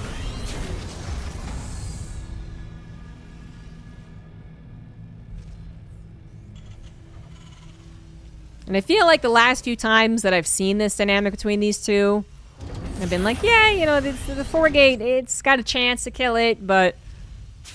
Or it has a very good chance to kill it in its first attack. But if it doesn't do crippling damage, then second, third, fourth attempt is not going to do a whole lot. And then I just witnessed Max Pax win with his second, third, fourth attempt, and I'm like, okay, fine. So I'm gonna hold off. Max Pax still does wonders with the 4-gate. Clem isn't as well prepared against 4-gates as he was like 3 years ago when that was literally the only thing Max Pax did. I mean, Clem had to have his defense down to a T, but like a T that like an ant wrote. It was the smallest T ever. It became uneven at a certain point, and Max Pax had to move on from a 4-gate, but That was years ago. Now it feels like you just don't have that same, literally all things directed to defending the 4-gate as you did back then. It's also a third command center, and that has delayed Clem's production and most importantly, starport production. Bunker is going to hold, so it's very important, I would say, that Clem does let this live. That makes sure that it lives. We've seen some, I don't want to say it's laziness, but not realizing what's going on and letting that bunker fall in the first wave of stalker attacks, and that can be the first domino falling. This is also a map that has a high ground natural, so that is also helpful. 6 SCVs go down, obviously plenty of them not mining, but with 3 CC you can make up for this. Max Pack's the one that needs to find more damage. He's not all laning. The Nexus is on the way, charge as well as probe production. And now that he knows it is a third command center, he knows that, I mean, he's gonna have to do some more. He can't just let Clem say, okay, all job's done, pull the SCVs back to mining and get to medevacs and cross the map. A lot of stalkers still being built despite everything on the production tab for Max Packs. Amount of stalkers that could still win against an overstimmed bio army without combat shields or Marauder slow. Tries to go for the Warp Prism, can't quite find it. And honestly, I'm not convinced by another, well, yeah, you know, if he can get Clem to stim again, then maybe Max Pax goes in. But yeah, maybe a bit too healthy of an army at this point. Gotta respect the bio, and it's at critical mass, and +1 is down at the very least, so we wait for some of these other upgrades. Clem's army does pack a wallop. Dark Shrine is being gotten, and I guess it seems like the Protoss have kind of, at least Max Pax and Shameless, have liked what they saw in the patch notes. They were like a Dark Shrine that's cheaper and faster to build. Or at least just faster to build, maybe? Anyways, faster to build. And it gives us a Blink upgrade later on, a Stalker upgrade later on. Let's do it. And as someone who does not enjoy DTs when I face them, but likes the idea of it anyway, I'm kind of digging it. I think the fact that now you're encouraging Protoss to get a Dark Shrine and go for a Dark Templar should be compensated. To give the Terrans something for that annoyance, and that something is the fact that if they are attacked once, if they go into scan range once, if they go to the Raven range once, missile throat range once, and they get attacked, they will reveal themselves for like 5 seconds after. That's pretty big. Zealot to the natural, hoping to distract a little more damage to the third. Doesn't quite find a lot. The Max Pack's now 3 base saturated, 4th base on the way. There's that range as well as the blink shield. So whenever they blink, they're going to get a shield for it too. The charge lots, I think, also have an upgrade, right?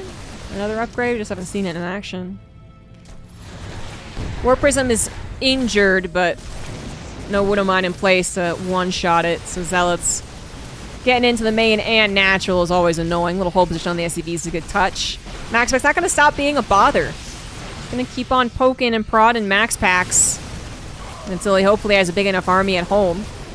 Oh, kind of lost track maybe of some units for a second there as he microed his Warp Prism, hoping to escape maybe the Widowmine popping off. Warp Prism is going to live. 1 Viking being made now. I mean, how many medevacs do we have? We have 9. Sorry, we can definitely go into Vikings. The Colossus are being built. Instead, Thermal Lance again prioritized. I think we're gonna see that almost no matter what upgrade ever exists. Unless they give Colossus a second upgrade that gives them plus 200 damage. I think range is going to be the safe choice every time.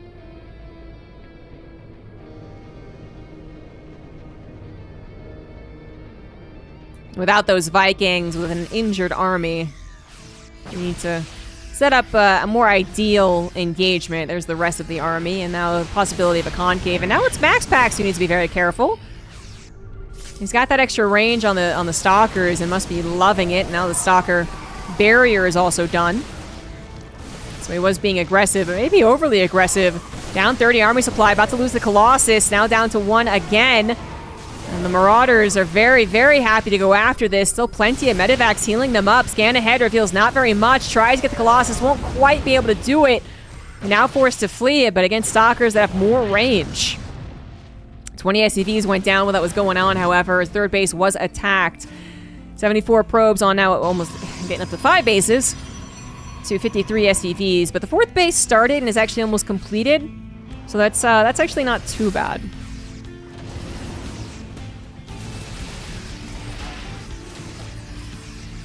I would love to see the Shredder missile upgrade. I agree. There's actually a lot of upgrades I think I want to see. I mean, the Viking upgrade seems cool and useful. The Medivacs, maybe not their upgrade, actually. Well, Caduceus, actually, I think is a good upgrade now that it heals 2 units. And has the increased regeneration. Actually, I didn't confirm that. Does it also still have the increased regeneration of it? Woodamine's getting excellent shots. Ay. They just move into a minefield. Yeah, that helps Clem a tremendous amount. As the Vikings look to go out grab the Colossus, they're certainly going to severely injure it. Got a little drop or something else trying to harass MaxPax at the same time. Clem diving and grabs that last robo unit. Yeah, there's a Widowmine drop, so trying to find damage. Clem gets a 4th base up. There's the AoE for the, not the AoE, the dot for the Colossus. As he heads up to, what is the upgrades here? +2 for MaxPax, heading to 3-1. Clem heading to 2-2. What other upgrades?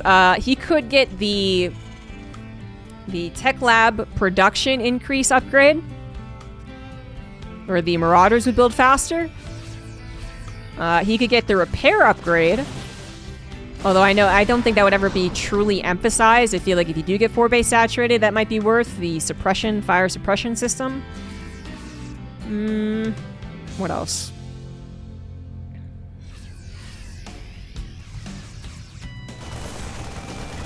I really would like to see the Widowmine upgrade. Widowmines get some pretty good shots without damaging the SCVs, or at least killing the SCVs. They do damage them. Hello, Army just kind of bypass each other. MaxPax gonna kill the 3rd of Clem, but Clem killing the 3rd of MaxPax, and we got ourselves a good old-fashioned base trade by the looks of it. Would love to have a handful of Liberators in this scenario, but the first Liberator only just begun. Gonna try and hold up on the high ground. Remember, recall doesn't actually exist, not in the way that we remember it. It's on the gateway now and smaller, I believe. So MaxPax can't make that one big decision to recall out. And this fight is really not going super well. War Prism tries to help with more Zealots on the backside. Funnily enough, a DT in the mix too. And it looks like that will do the trick. Clem maybe wanted to get to the main base. I thought he would want to get to the main base. He decides to go after the expansions instead. MaxPax going to be supply block, so can't really use the gateways that were left behind anyway. We got a Forge that's been depowered but not killed. And we got some units being split up now by Clem, hoping to find wherever MaxPax has managed to expand. I don't know if he knows about this base, though. Planetary is going to be the last bastion for Clem by the looks of things, as he is not going to save any of his orbitals. No, 1 survived. Is that his natural? Maybe an extra in the main? I'm not sure, but 1 survived. Very important, because there are Dark Templar on the field. Another reason that maybe going for the main would have been a good idea. That's actually very concerning. Is he's gonna not lose his engineering bay? The upgrade's finished too. 2-2's done.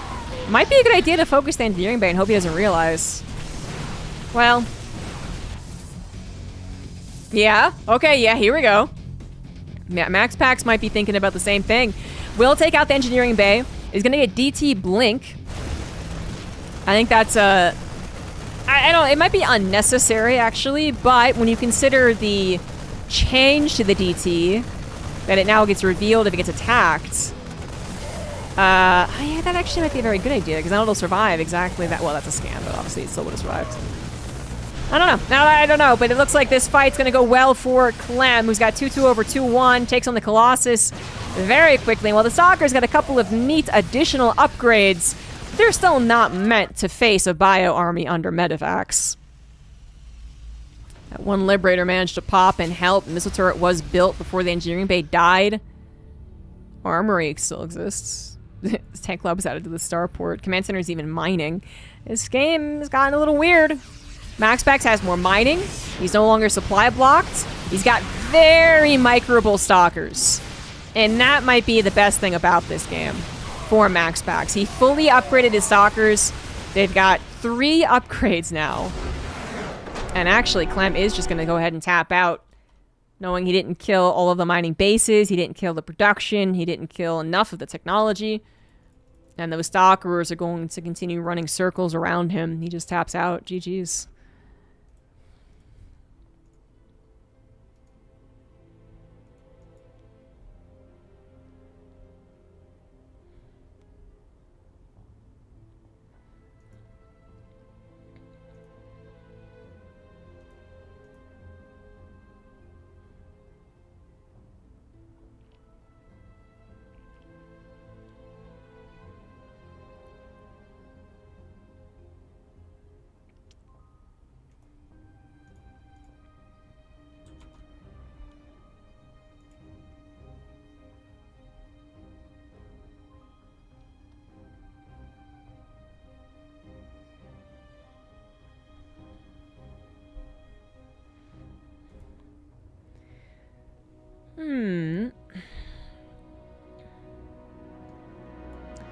Oops, he didn't start a prediction for that.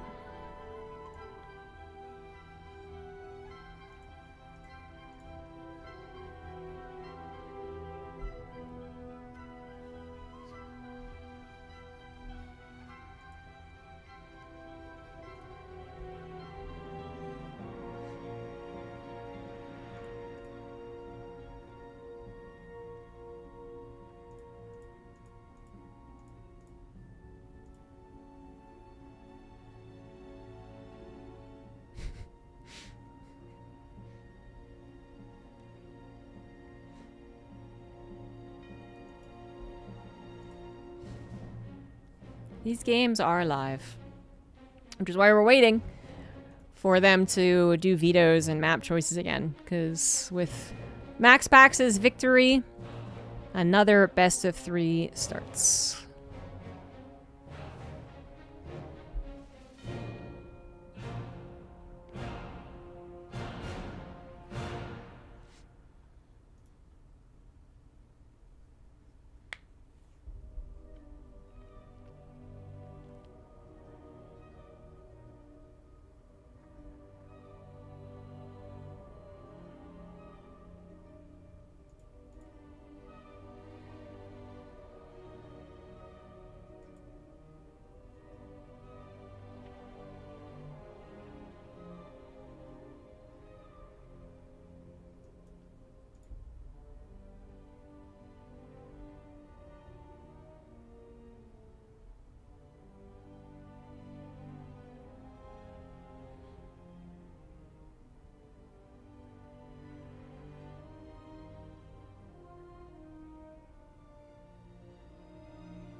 Thanks for casting.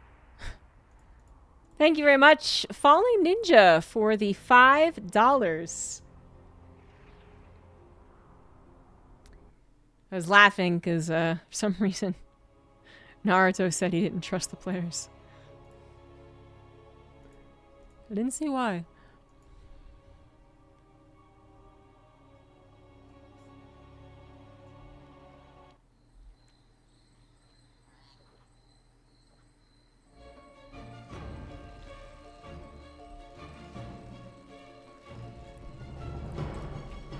So with Max Pax's victory in the first series, he triggers the second series, the bracket reset, which is not a term we had to use very often in StarCraft 2, but with all the tournaments gone and the Monday Night Weekly, sticking with the bracket reset option of the finals means we actually get to talk like we're fighting games or something. In the bottom right it is Clem, in the bottom left it is Max Pax.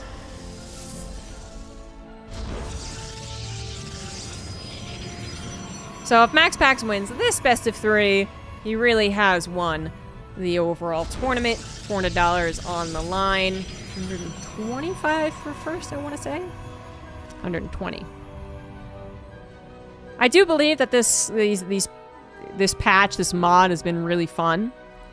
I do feel like we see a little bit more variety from the Protoss and the Zerg so far. Where we saw, you know, the Raynor, for instance, include some new things versus Clem. Clem didn't have to include so many new things versus Raynor, and isn't including very much versus Max Pax. Now, this doesn't mean that Terran doesn't have fun, cool things that could change the direction of some of these games. But I think maybe what it means is that for the other races, there's a far more obvious improvement to things they already do. Whereas for the Terran, they're not seeing maybe some of the upgrades or Clem specifically, I suppose, isn't seeing some of the upgrades as real improvements of what they're already doing. I mean, for instance, like, obviously the Reapers, I don't think it's going to be very, very difficult for anyone to come up with any ability for the Reaper to actually make it viable in the mid-game. The Widowmine upgrade, I think, seems like it would be worth it, but then when you see how difficult Widowmine usage gets in the mid-game, that's, I think, what maybe stops you from being like, yeah, clear improvement on something that I'm already doing. Because you consider, like, last game, there was consistent Widowmine production. Some of them were good shots. They often, I feel like, are not the biggest... And that's why they got an upgrade, by the way, is that they actually aren't the biggest impact. Patches wanted to change that. But, and so you even see those games where, like, they lift the factory, for instance. They stop bothering to make Widowmines.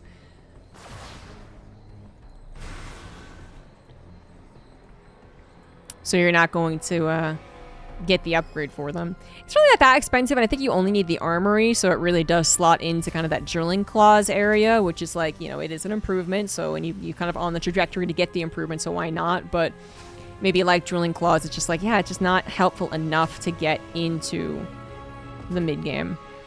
Get them into the mid-game. Where the Stalkers, it seems like a real no-brainer, and it seems fun, I would say, to get those additional upgrades. Or the Dark Shrine kind of slots in to the build, which it, you know, people, when the Dark Shrine was initially reduced in cost, people were pretty eager to really slot it in and just kind of have it. And it fell off, but feels like that's happening again. And now they get to upgrade a Stalker again. And the Stalker is just such a core unit that's very fun to play, and all the upgrades benefit the Stalkers in the exact ways that you would use the Stalkers, you know? Yeah, I don't know. It just, for Clem, it doesn't seem like it's worth it to try and do very much that's new. But maybe he's wrong.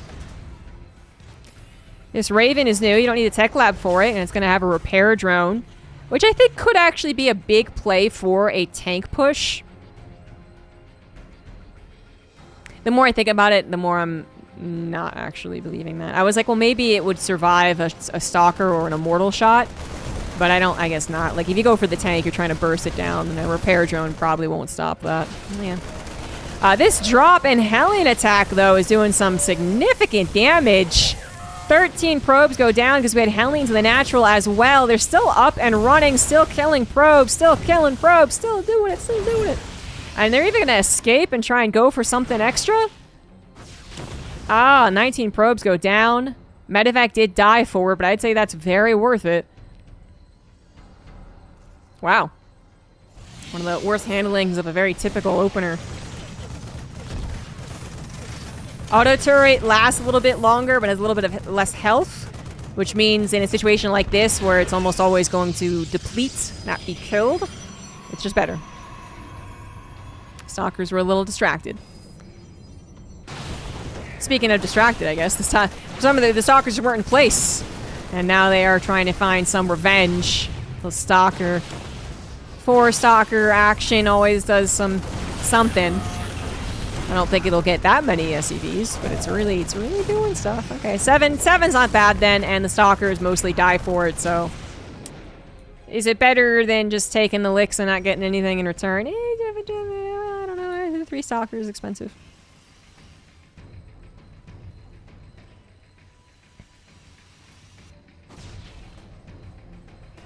I do want... You know what? You know what I think is actually really worth exploring? Besides the Widowmine upgrade? The Interference Matrix. Which... I didn't quite... I didn't figure out if you needed to upgrade it. I think you do. So it's like it's been for years at this point. You need to get the Interference Matrix upgrade, which would require a tech lab. It's 50-50. But then now the Interference Matrix also slows the unit. Is that what it is? Maybe not. Yeah. Hard to say. Dark Shrine once again on the way for max packs. Double Raven action! Double Raven, man. They're also a little bit cheaper on that gas, so... I guess they're units you don't mind as much when they die. Auto turrets pack a punch. You don't usually have to face 4 of them as a Protoss player at 7 minutes. 4 probes go down. Raven lives. Obviously, not going to be helpful when the DT shows up on Clem's side of the map, but he is building missile turrets because he did scout it. Yeah, it's literally right there. And it does seem to just be now a part of the Protoss build orders. The Clem's got quite an attack ready, and Max Pax is still recovering from the early game damage. He knows it was most likely game ending, but he's made comebacks happen before. Will this be a game that he actually recovers from? Down half the army supply. Charge not done. No zealots take use of it. Oh, the upgrades for the Terran also finishing.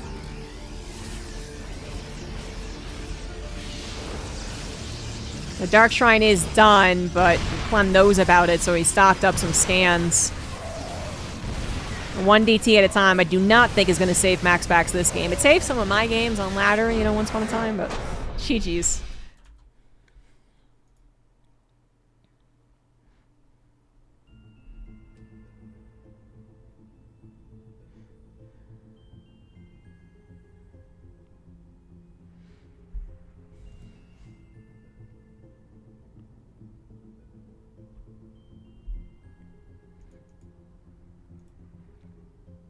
Man, either I'm not getting the music bug, or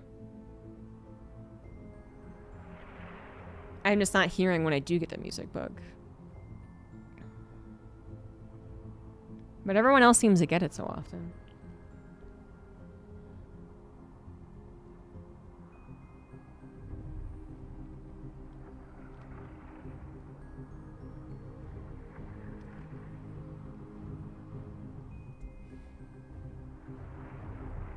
I don't think Hellbats will ever really be included in PvP either.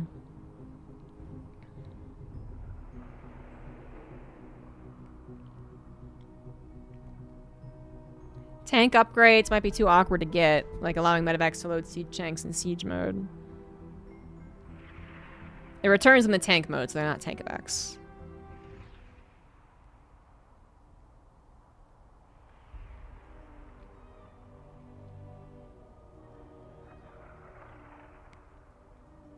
Viking upgrades on Fusion Core, it takes a long time.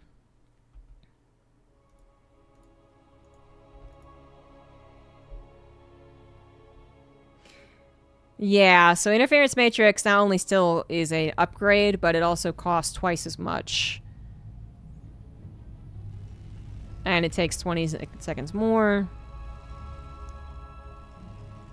You do completely nullify the unit, and it does slow its speed down, but I don't think the slow is actually worth the tech lab, double the cost, and 20 more seconds on the upgrade.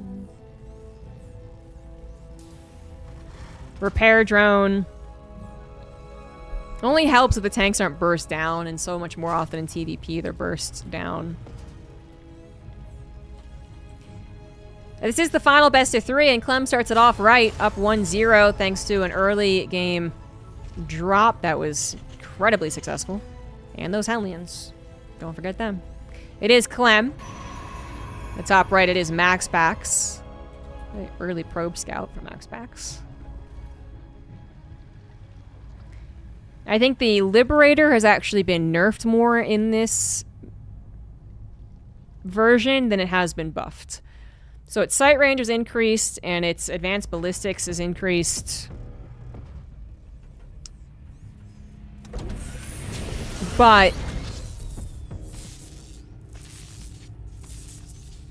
with the Stalkers now very easily getting additional range, I think that's overall a nerf to the Liberator. Because they're getting range long before the Terran thinks it's comfortable to get to Liberators. And then there's not much else I see in the Terran upgrades that I think would affect this matchup. Yeah.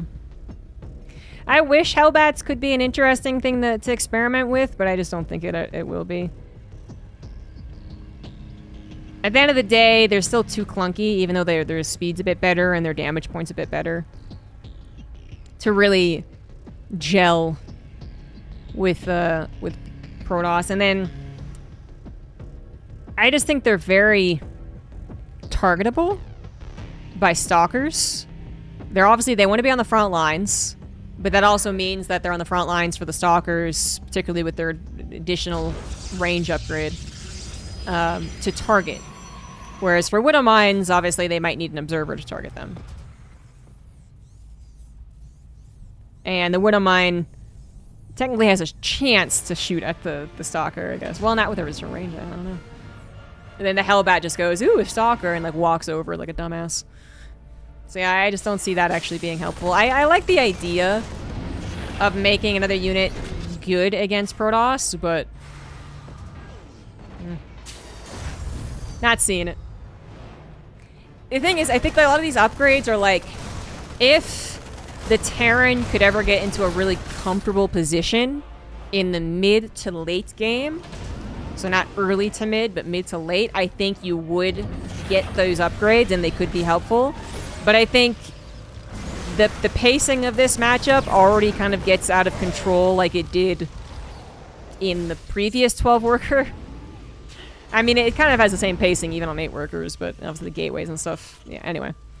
Yeah, it still feels like the Terran is got its kind of early game thing, which is what Clem basically won off of last time.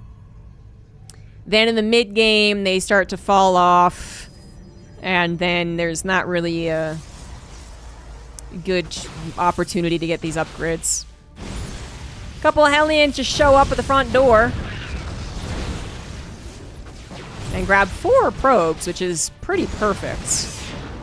By the way, the ads have been playing because I've been getting no notification that they're about to play, so I haven't been able to pause them, which has been problematic. But yeah, sorry to everyone who watches ads. The poor ad users. Blink is almost done. How many gateways is it? It is 3 + 1 building. What's 3 + 1? It's 4. The 4 gate from Max Pax didn't win his game versus the 3cc of Clem on this map, wasn't it? But it did seem to do enough. It controlled the flow. The follow-up was strong. I mean, it just seems like the detriment to 4 gating isn't there when Max Pax does it. So what are you going to do? And in this case, I guess Clem just doesn't bother going for a 3cc. A Viking pops out, hoping to take care of the Warp Prism a little bit faster, feeling that this is going to be another, if not a 4 gate, it's almost always a 3 gate with a Robo and Warp Prism anyway. Raven is here, and it looks like Clem did like that harassment to still get 2 Ravens. Wait a minute. Whoa, 3 Ravens. He really liked that harassment. 1 for every base. And that's still a pretty big delay on the starport from Medivacs and then into Vikings ultimately. But at least you didn't have to add the tech lab on.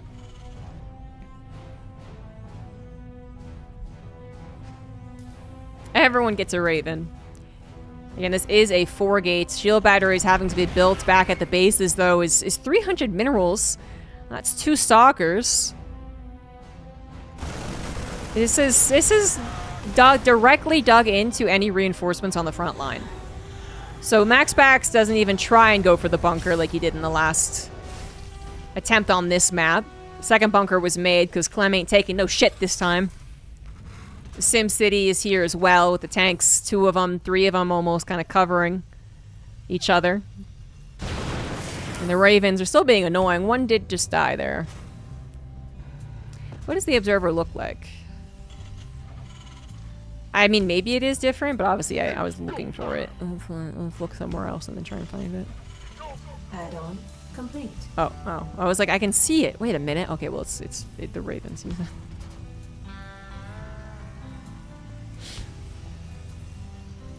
Whoops. So the 4-gate never got to do anything, but that could be okay because Max Pax could have just not built Stalkers if he's like, okay, this isn't worth it. I'm dealing with so much shit back at home.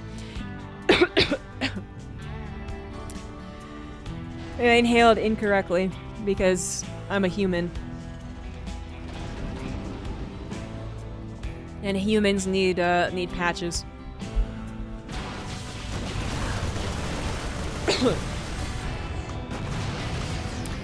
Whew, anywho. What was I doing? What was I saying? Oh, and he could have gotten other things faster. Instead of getting the... Yeah, he really got a decent amount of Stalkers the last time they played on this map. Yeah, at least up to 20. He's got an Immortal here. Warp Prism is still, is always a threat. The fact that they are warping in without shields might have helped in one of these warp-ins, but... Yeah, I don't know if it's enough of a nerf, but those are dropped, not warped. And the fact that they can now drop more instead of warping in more, I don't know. All on 2 bases here, guys. This is a pretty dangerous attack. Max Pack's already forced into pretty much a literal corner, losing a lot of those units, like the Immortal, for instance, that he really needed to have him help out here. No SCVs were pulled with this, but there's a lot of units made. None traded out with a Stalker attack because he couldn't do it. And now the Colossus are going to fall as well. So Max Pax, he looked dominant in the first best of 3. It was a 2-0, and not that close. Suddenly, the total reverse happens. Now Clem looks absolutely dominant. 2-0. He had that backup best of 3 to fall back on, and good thing. Looks like he is going to be winning this game as the Colossus has dropped out. It just takes a shot, already injured. It is definitely helping to hold, but more reinforcements are on the way. Probes did die. No 4th base in production. Still heavily reliant on that single Colossus. Extend Thermal Lance is almost done, which might help, but we're just wearing so thin on the units to protect that Colossus. We are really, truly down to just the Warp Prism, which is desperately trying to save the day. But the Colossus falls. The other one's still not out. The Nexus could be targeted too. Clem feels like this could be the winning move, and he is going to continue being aggressive, drag those Zealots through the Widow Mines, but he is also running low on units, not rallying fast enough to the front lines. Clem comfortable on 3 bases. Has not started a second upgrade. Does start up his 4th base. This is actually, even though it doesn't win the game right then and there, and oof, that's annoying. Clem is winning. Max Pax did not start a 4th base. Even if he had, you either have to cancel it or just let it go. And seeing that really is the confirmation that Clem needs that he is winning for sure.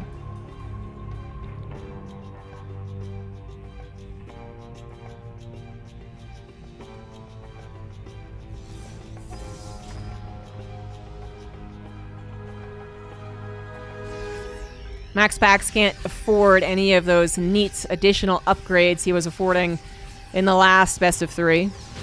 Liberator killed 6 probes. And is seeing a pretty barren main base in general. There is a Dark Shrine, but it's just not so useful. We have some static defense being set up as well.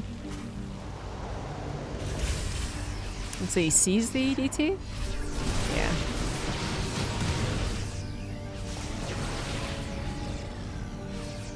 So Max Pax can't get those great upgrades.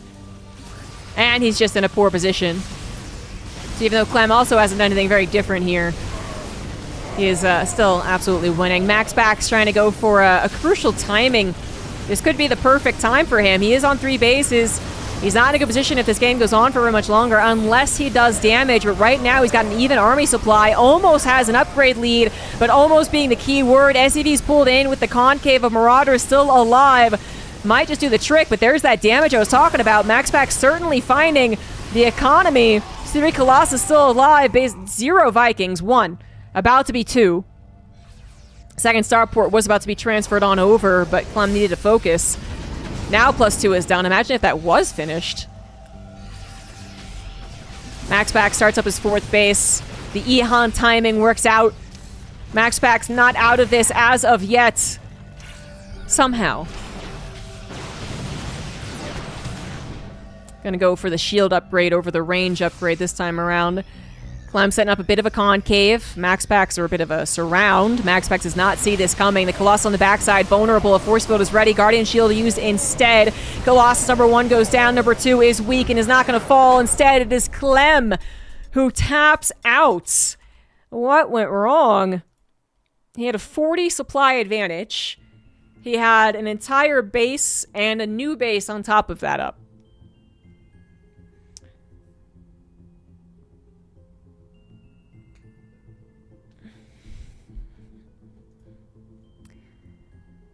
Perhaps not going into Vikings fast enough. I mean, forced through the relative choke that was around his 3rd base.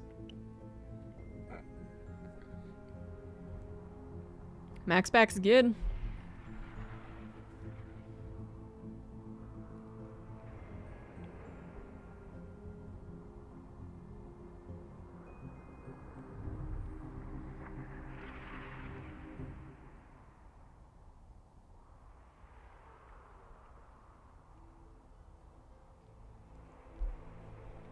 The Paximus. Indeed.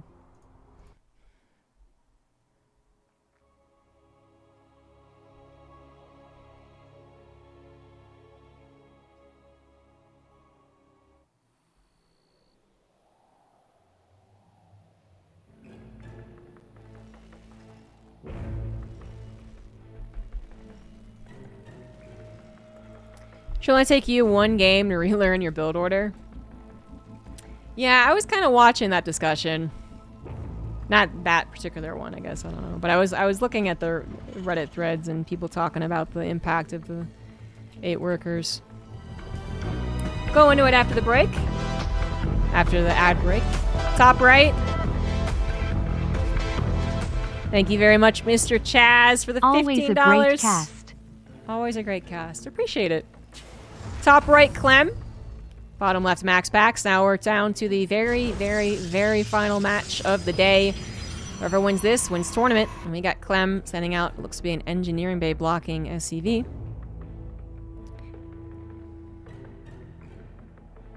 Yeah, I mean, it's not that I haven't seen Protoss recover from a 40 supply deficit before. It's more that that's reliant on that 4th base having been completed and defended. And then I think the world is full of possibilities for Protoss. The fact that he almost traded out his entire army and was stuck on 3 bases, I thought, was the real killer. But apparently not.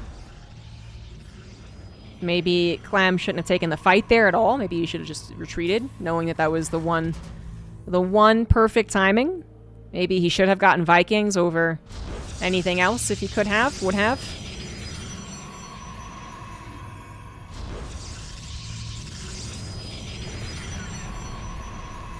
But yeah, he lost control of the situation. Hey, Nish. So engineering bay block is successful, and then with the Nexus down, there's no way that they'll cancel a Nexus, so boop. Just cancel engineering bay. I say no way, but we actually have seen it done in professional games. I'm pretty sure it's not worth it, though. It might have been worth it when people were really struggling to defend this like 7 years ago. But people figured out how to defend the 3rd as a natural, and it's been no big deal ever since. It's no big deal as in I'm not going to die. It is still very annoying for the Protoss because they have a longer way to transfer workers. Twilight Council up here for MaxPax. Sweet surprise. And then for Clem, he's gone into a factory expand. So yeah, the build order discussions. I mean, people who, because this was happening at the beginning, and it's still happening, where people have been like, I can't believe you guys complain so much. It's not that different. You don't use build orders if you're not super pro anyway. And if you use build orders, you're not using them correctly anyway, you know. You should be focused more on the excitement of coming up with new strategies than you are about having to relearn something. The build order only changes for the first minute, and then you're back up to 12 workers. So that's, you know, that's only a minute difference. Like, all of these things have been said since the beginning, and they're still being said, and they're all fucking wrong. And it's really annoying. So we watched some Hellion Reaper action. Trying to find that same success he found in the first game, which made that game, oof, much easier. But not finding it here. Max Packs did play it safe and just built shield battery in each base. And once they do that, I mean, the Terran's kind of like, oh, fair enough, I guess. Alright, cool. Yeah, I mean, first of all, the 8 worker start does change the build order for more than just the first minute. You don't get back to 12 workers, then everything from that is the same. Like, this is why pro gamers are still getting supply blocked at weird times. Just more often and more noticeable than before, and it's not because they all got worse, but just because it's all offset. Second, even if you are not a professional, learning build orders is actually, like, not even learning build orders, perfecting build orders, as both Stalkers get killed there. Didn't realize the Cyclone was on the way. Is the fun part about StarCraft for a lot of people. It's the familiarity. It's the feeling of doing the build order correctly. And you don't want to learn a new build order until you want to, basically. Until you say, you know what, I've been doing the 3cc 2-on-1 for 100 billion games, and I do want to finally learn the 1-1-1. But you can choose. You can choose to do that.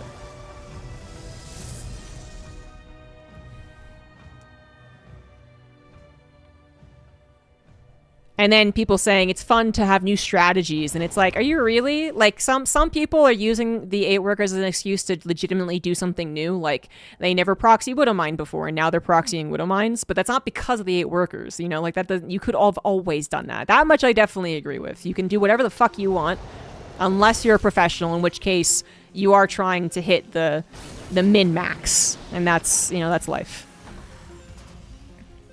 But,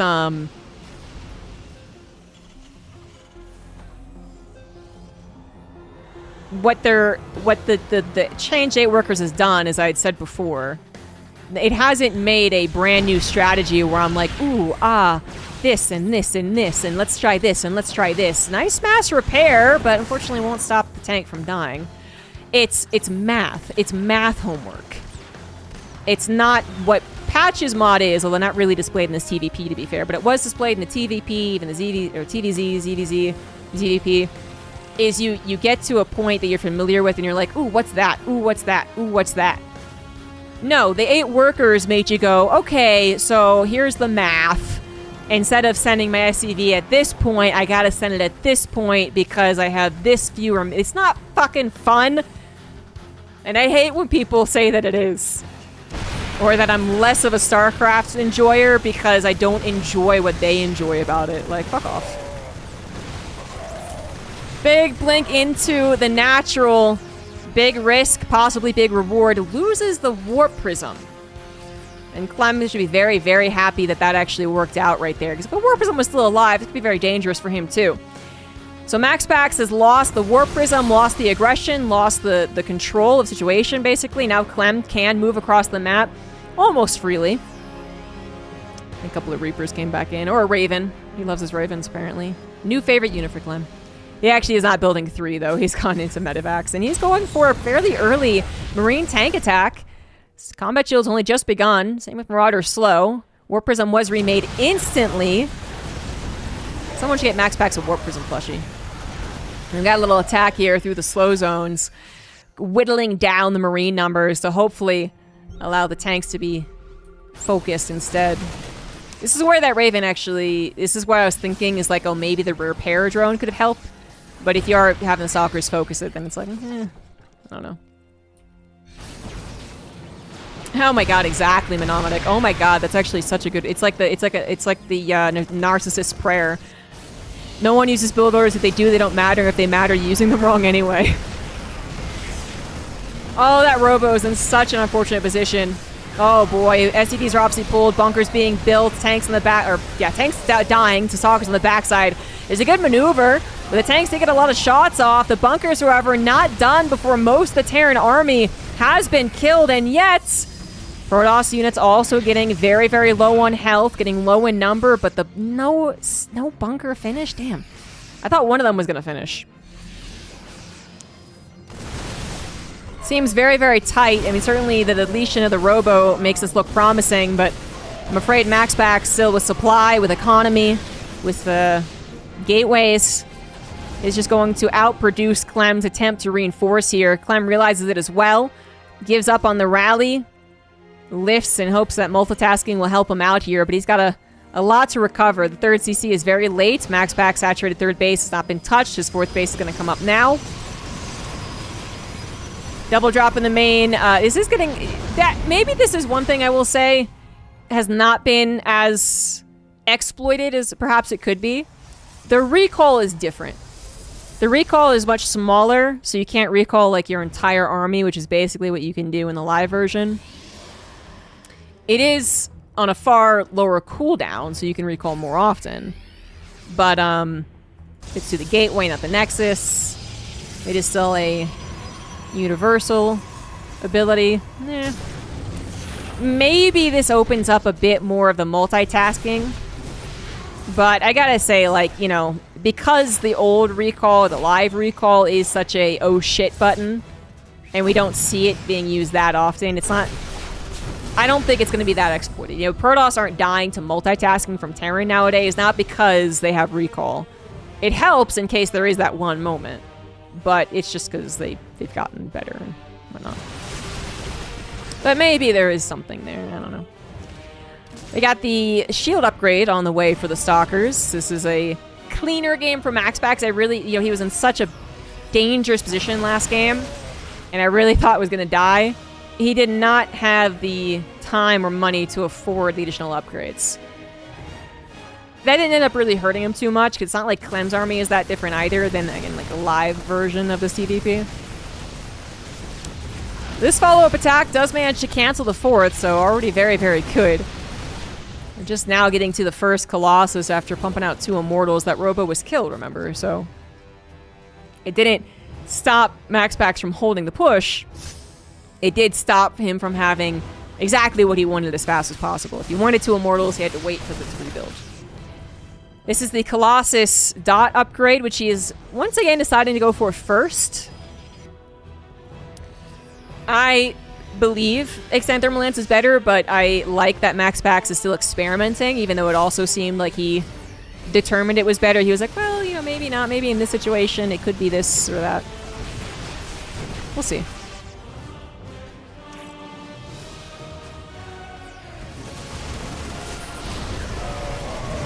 Oh, some good force fields cutting off a portion of the Bio Army, but still a lot behind that. And, you know, if MaxPax has to retreat, he's retreating to the slow zones. Force field's forced to come down to help out, but a good amount of Marauders in a concave. Neither player really wants to push through. MaxPax just more so distracting as Zealots were hitting the natural and the third base. Upgrades looking better for MaxPax as he starts up 2-2, so definitely better for MaxPax. Clem it still ends up losing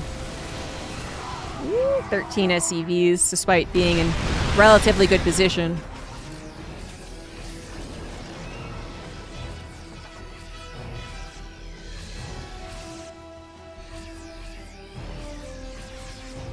What's the new green beam upgrade? Oh, this one. This is the Stalker range. So the Stalkers get a 1.5 range upgrade to make them little Dragoons. So MaxPack is going to have Blink, a Blink shield, and extra range on the Stalkers as well. And frankly, the more that I've seen this in action, the more I've thought about it.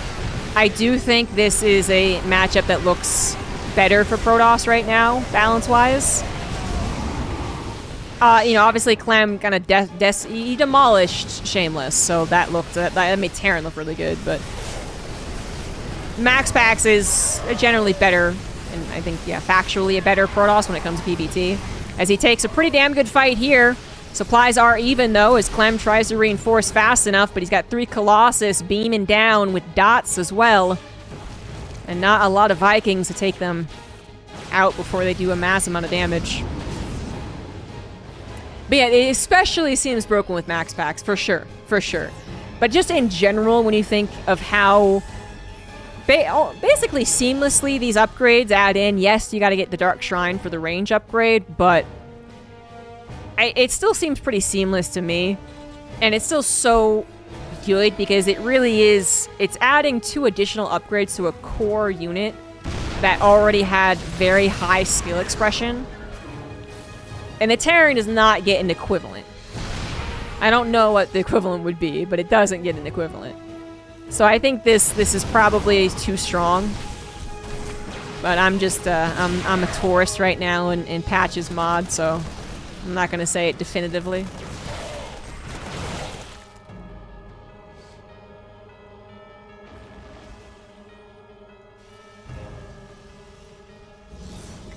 Warp Prism gets into the main base, and you can see that there's no shields on these guys when they warp in.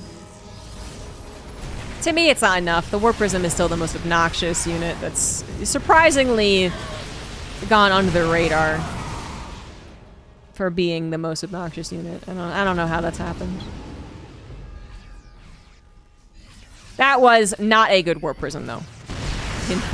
In the defense of Warp Prisms, that was not a good one. A lot of lost units there. Now, wait a minute. Oh, did he swap to extended thermal lance? Oh, I completely missed that, guys.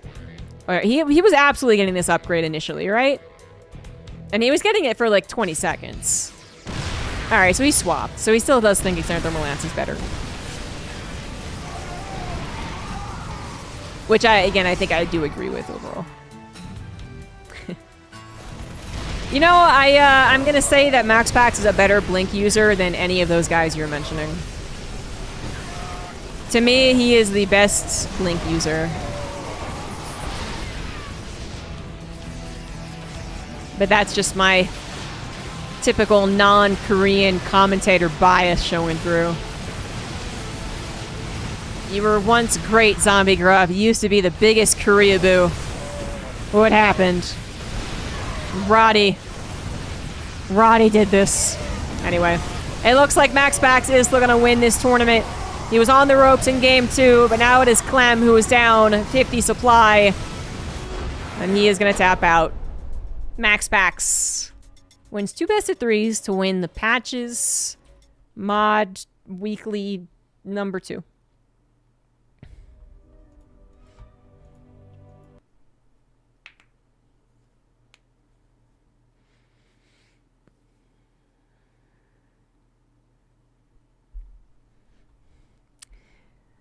Well done, well done, well done.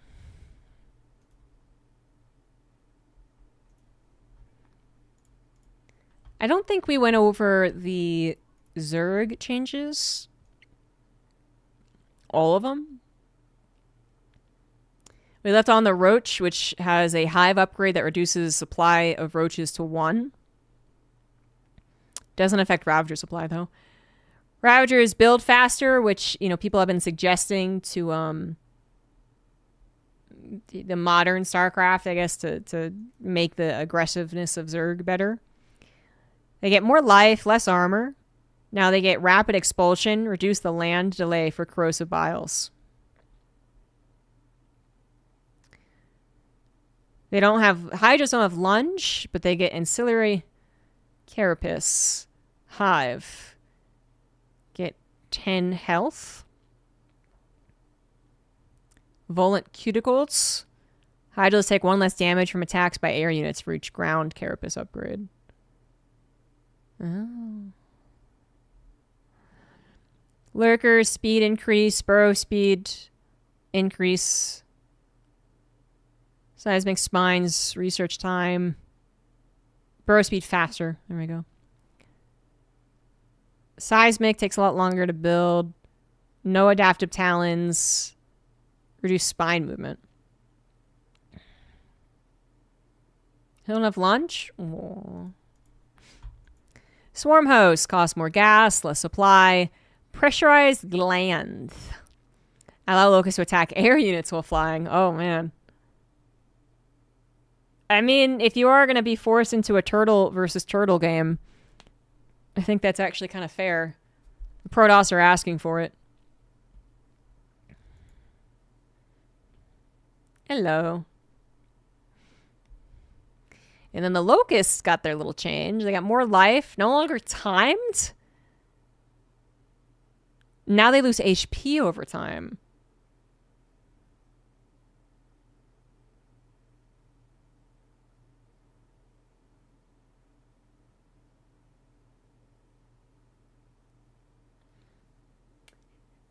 My opinion of swarm hosts, locusts, and broodlings, broodlord broodlings, is negative. I am one of those people who will say that they are free units, and I will not hear the whole no, just because they take time, or how is it different from energy, or how is it from auto turrets? And I don't think they're that different from auto turrets. Actually, I just think auto turrets you can basically only make 2.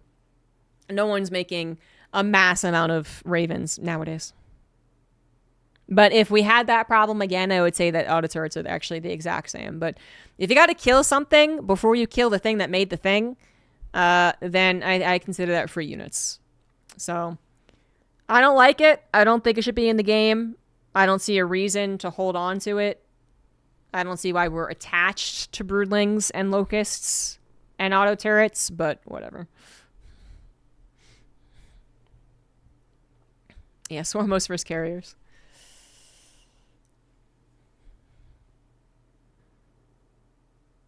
So it added duration bar for units affected by fungal. Okay, good. Strategic recall and mass recall. A bunch of things no longer target fungal units. Transport, yeah. Doesn't have microbial shroud. Now the Hydras have the other ability. Neuroparasite research time increased. Incubate infested. Train and store an infested Terran. Cost 20 minerals. Not free. 14 seconds. Has 4. Launch infested. Launch a stored infested. Its life is 75. Okay. No more timed life, but loses the HP over time. Its damage seems pretty good. Its attack speed seems very good.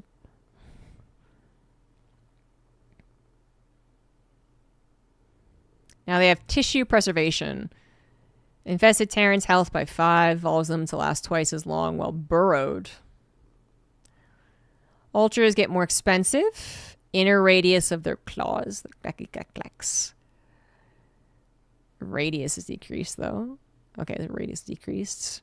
Speed increase. Optimize bioaccumulation. Evolves the ultras to heal for 10% of all damage dealt.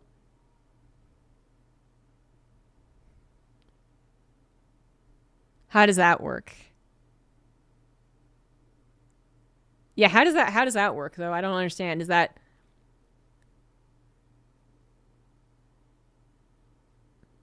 Oh, no, damage dealt. I was thinking of damage taken. Okay, so damage dealt. So if they get a big chomp, they get a lot of health back. Yeah, they get lifesteal. Muta speed reduced, attack range increased, life regen decreased. Sundering glaive, hive. Mutas gain +9 damage versus armored.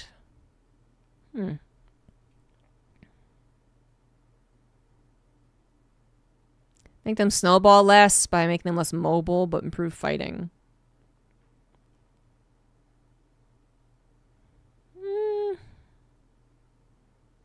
I think trying to target the Mutalisks to be more effective in the late game and nerfing their mid game is the wrong approach to the Muta.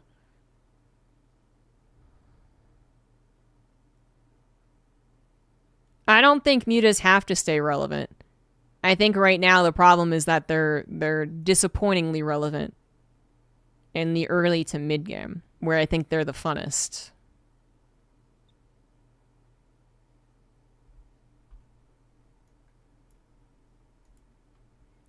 Well, someone's going crazy.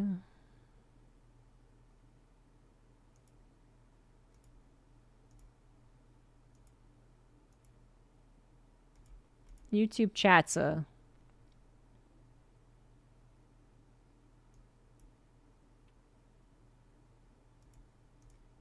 whole thing, isn't it?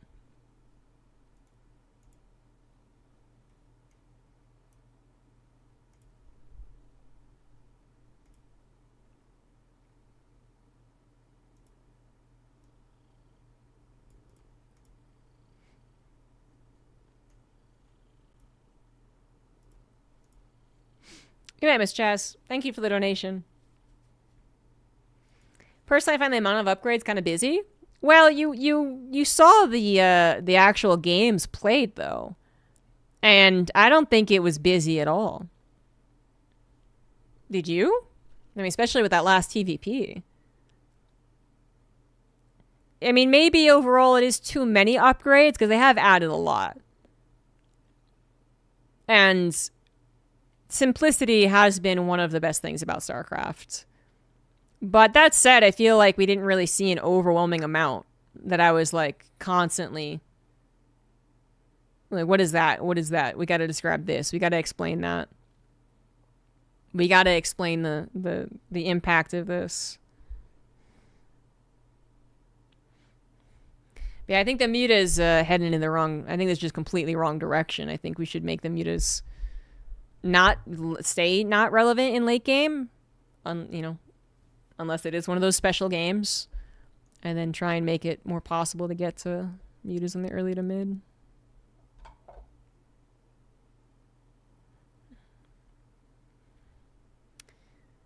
Spire costs more.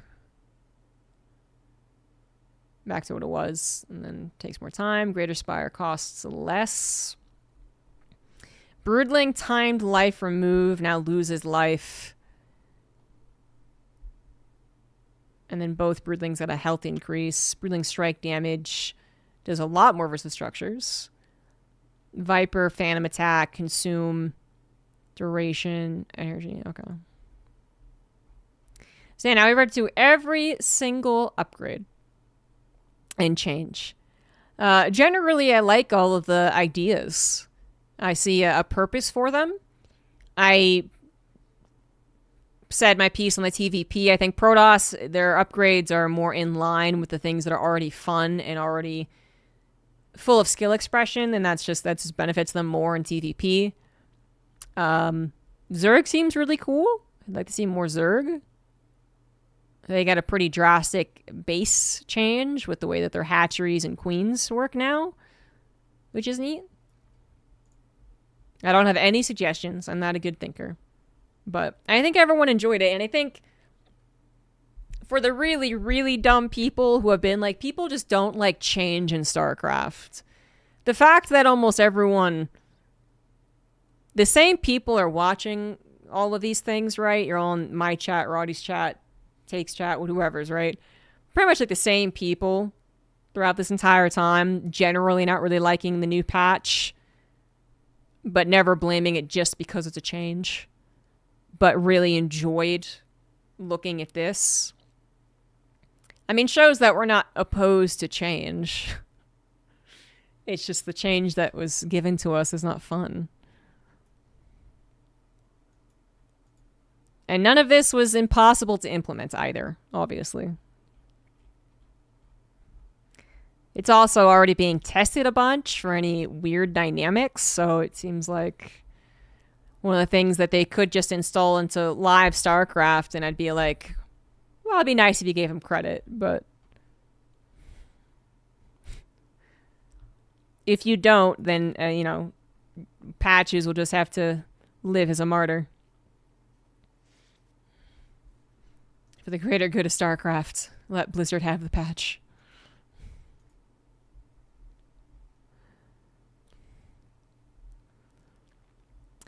I was thinking about playing some Heart of the Swarm. Roguelike, but my throat kind of hurts, actually. So instead, I'm going to go get some food and a drink, and I'll be back Wednesday for StarCraft 2 Roguelike, and then there is a Legacy of the Void roguelike that I think just released by someone else, but that's very exciting. So I'm looking forward to that because I'm remembering all the reasons why I didn't really like Heart of the Swarm in the first place. The mod makes it better, but there's still a lot I don't like. And thank you for watching. Thanks for the donations and the resubs. Much appreciated. I will see y'all on Wednesday. Bye bye.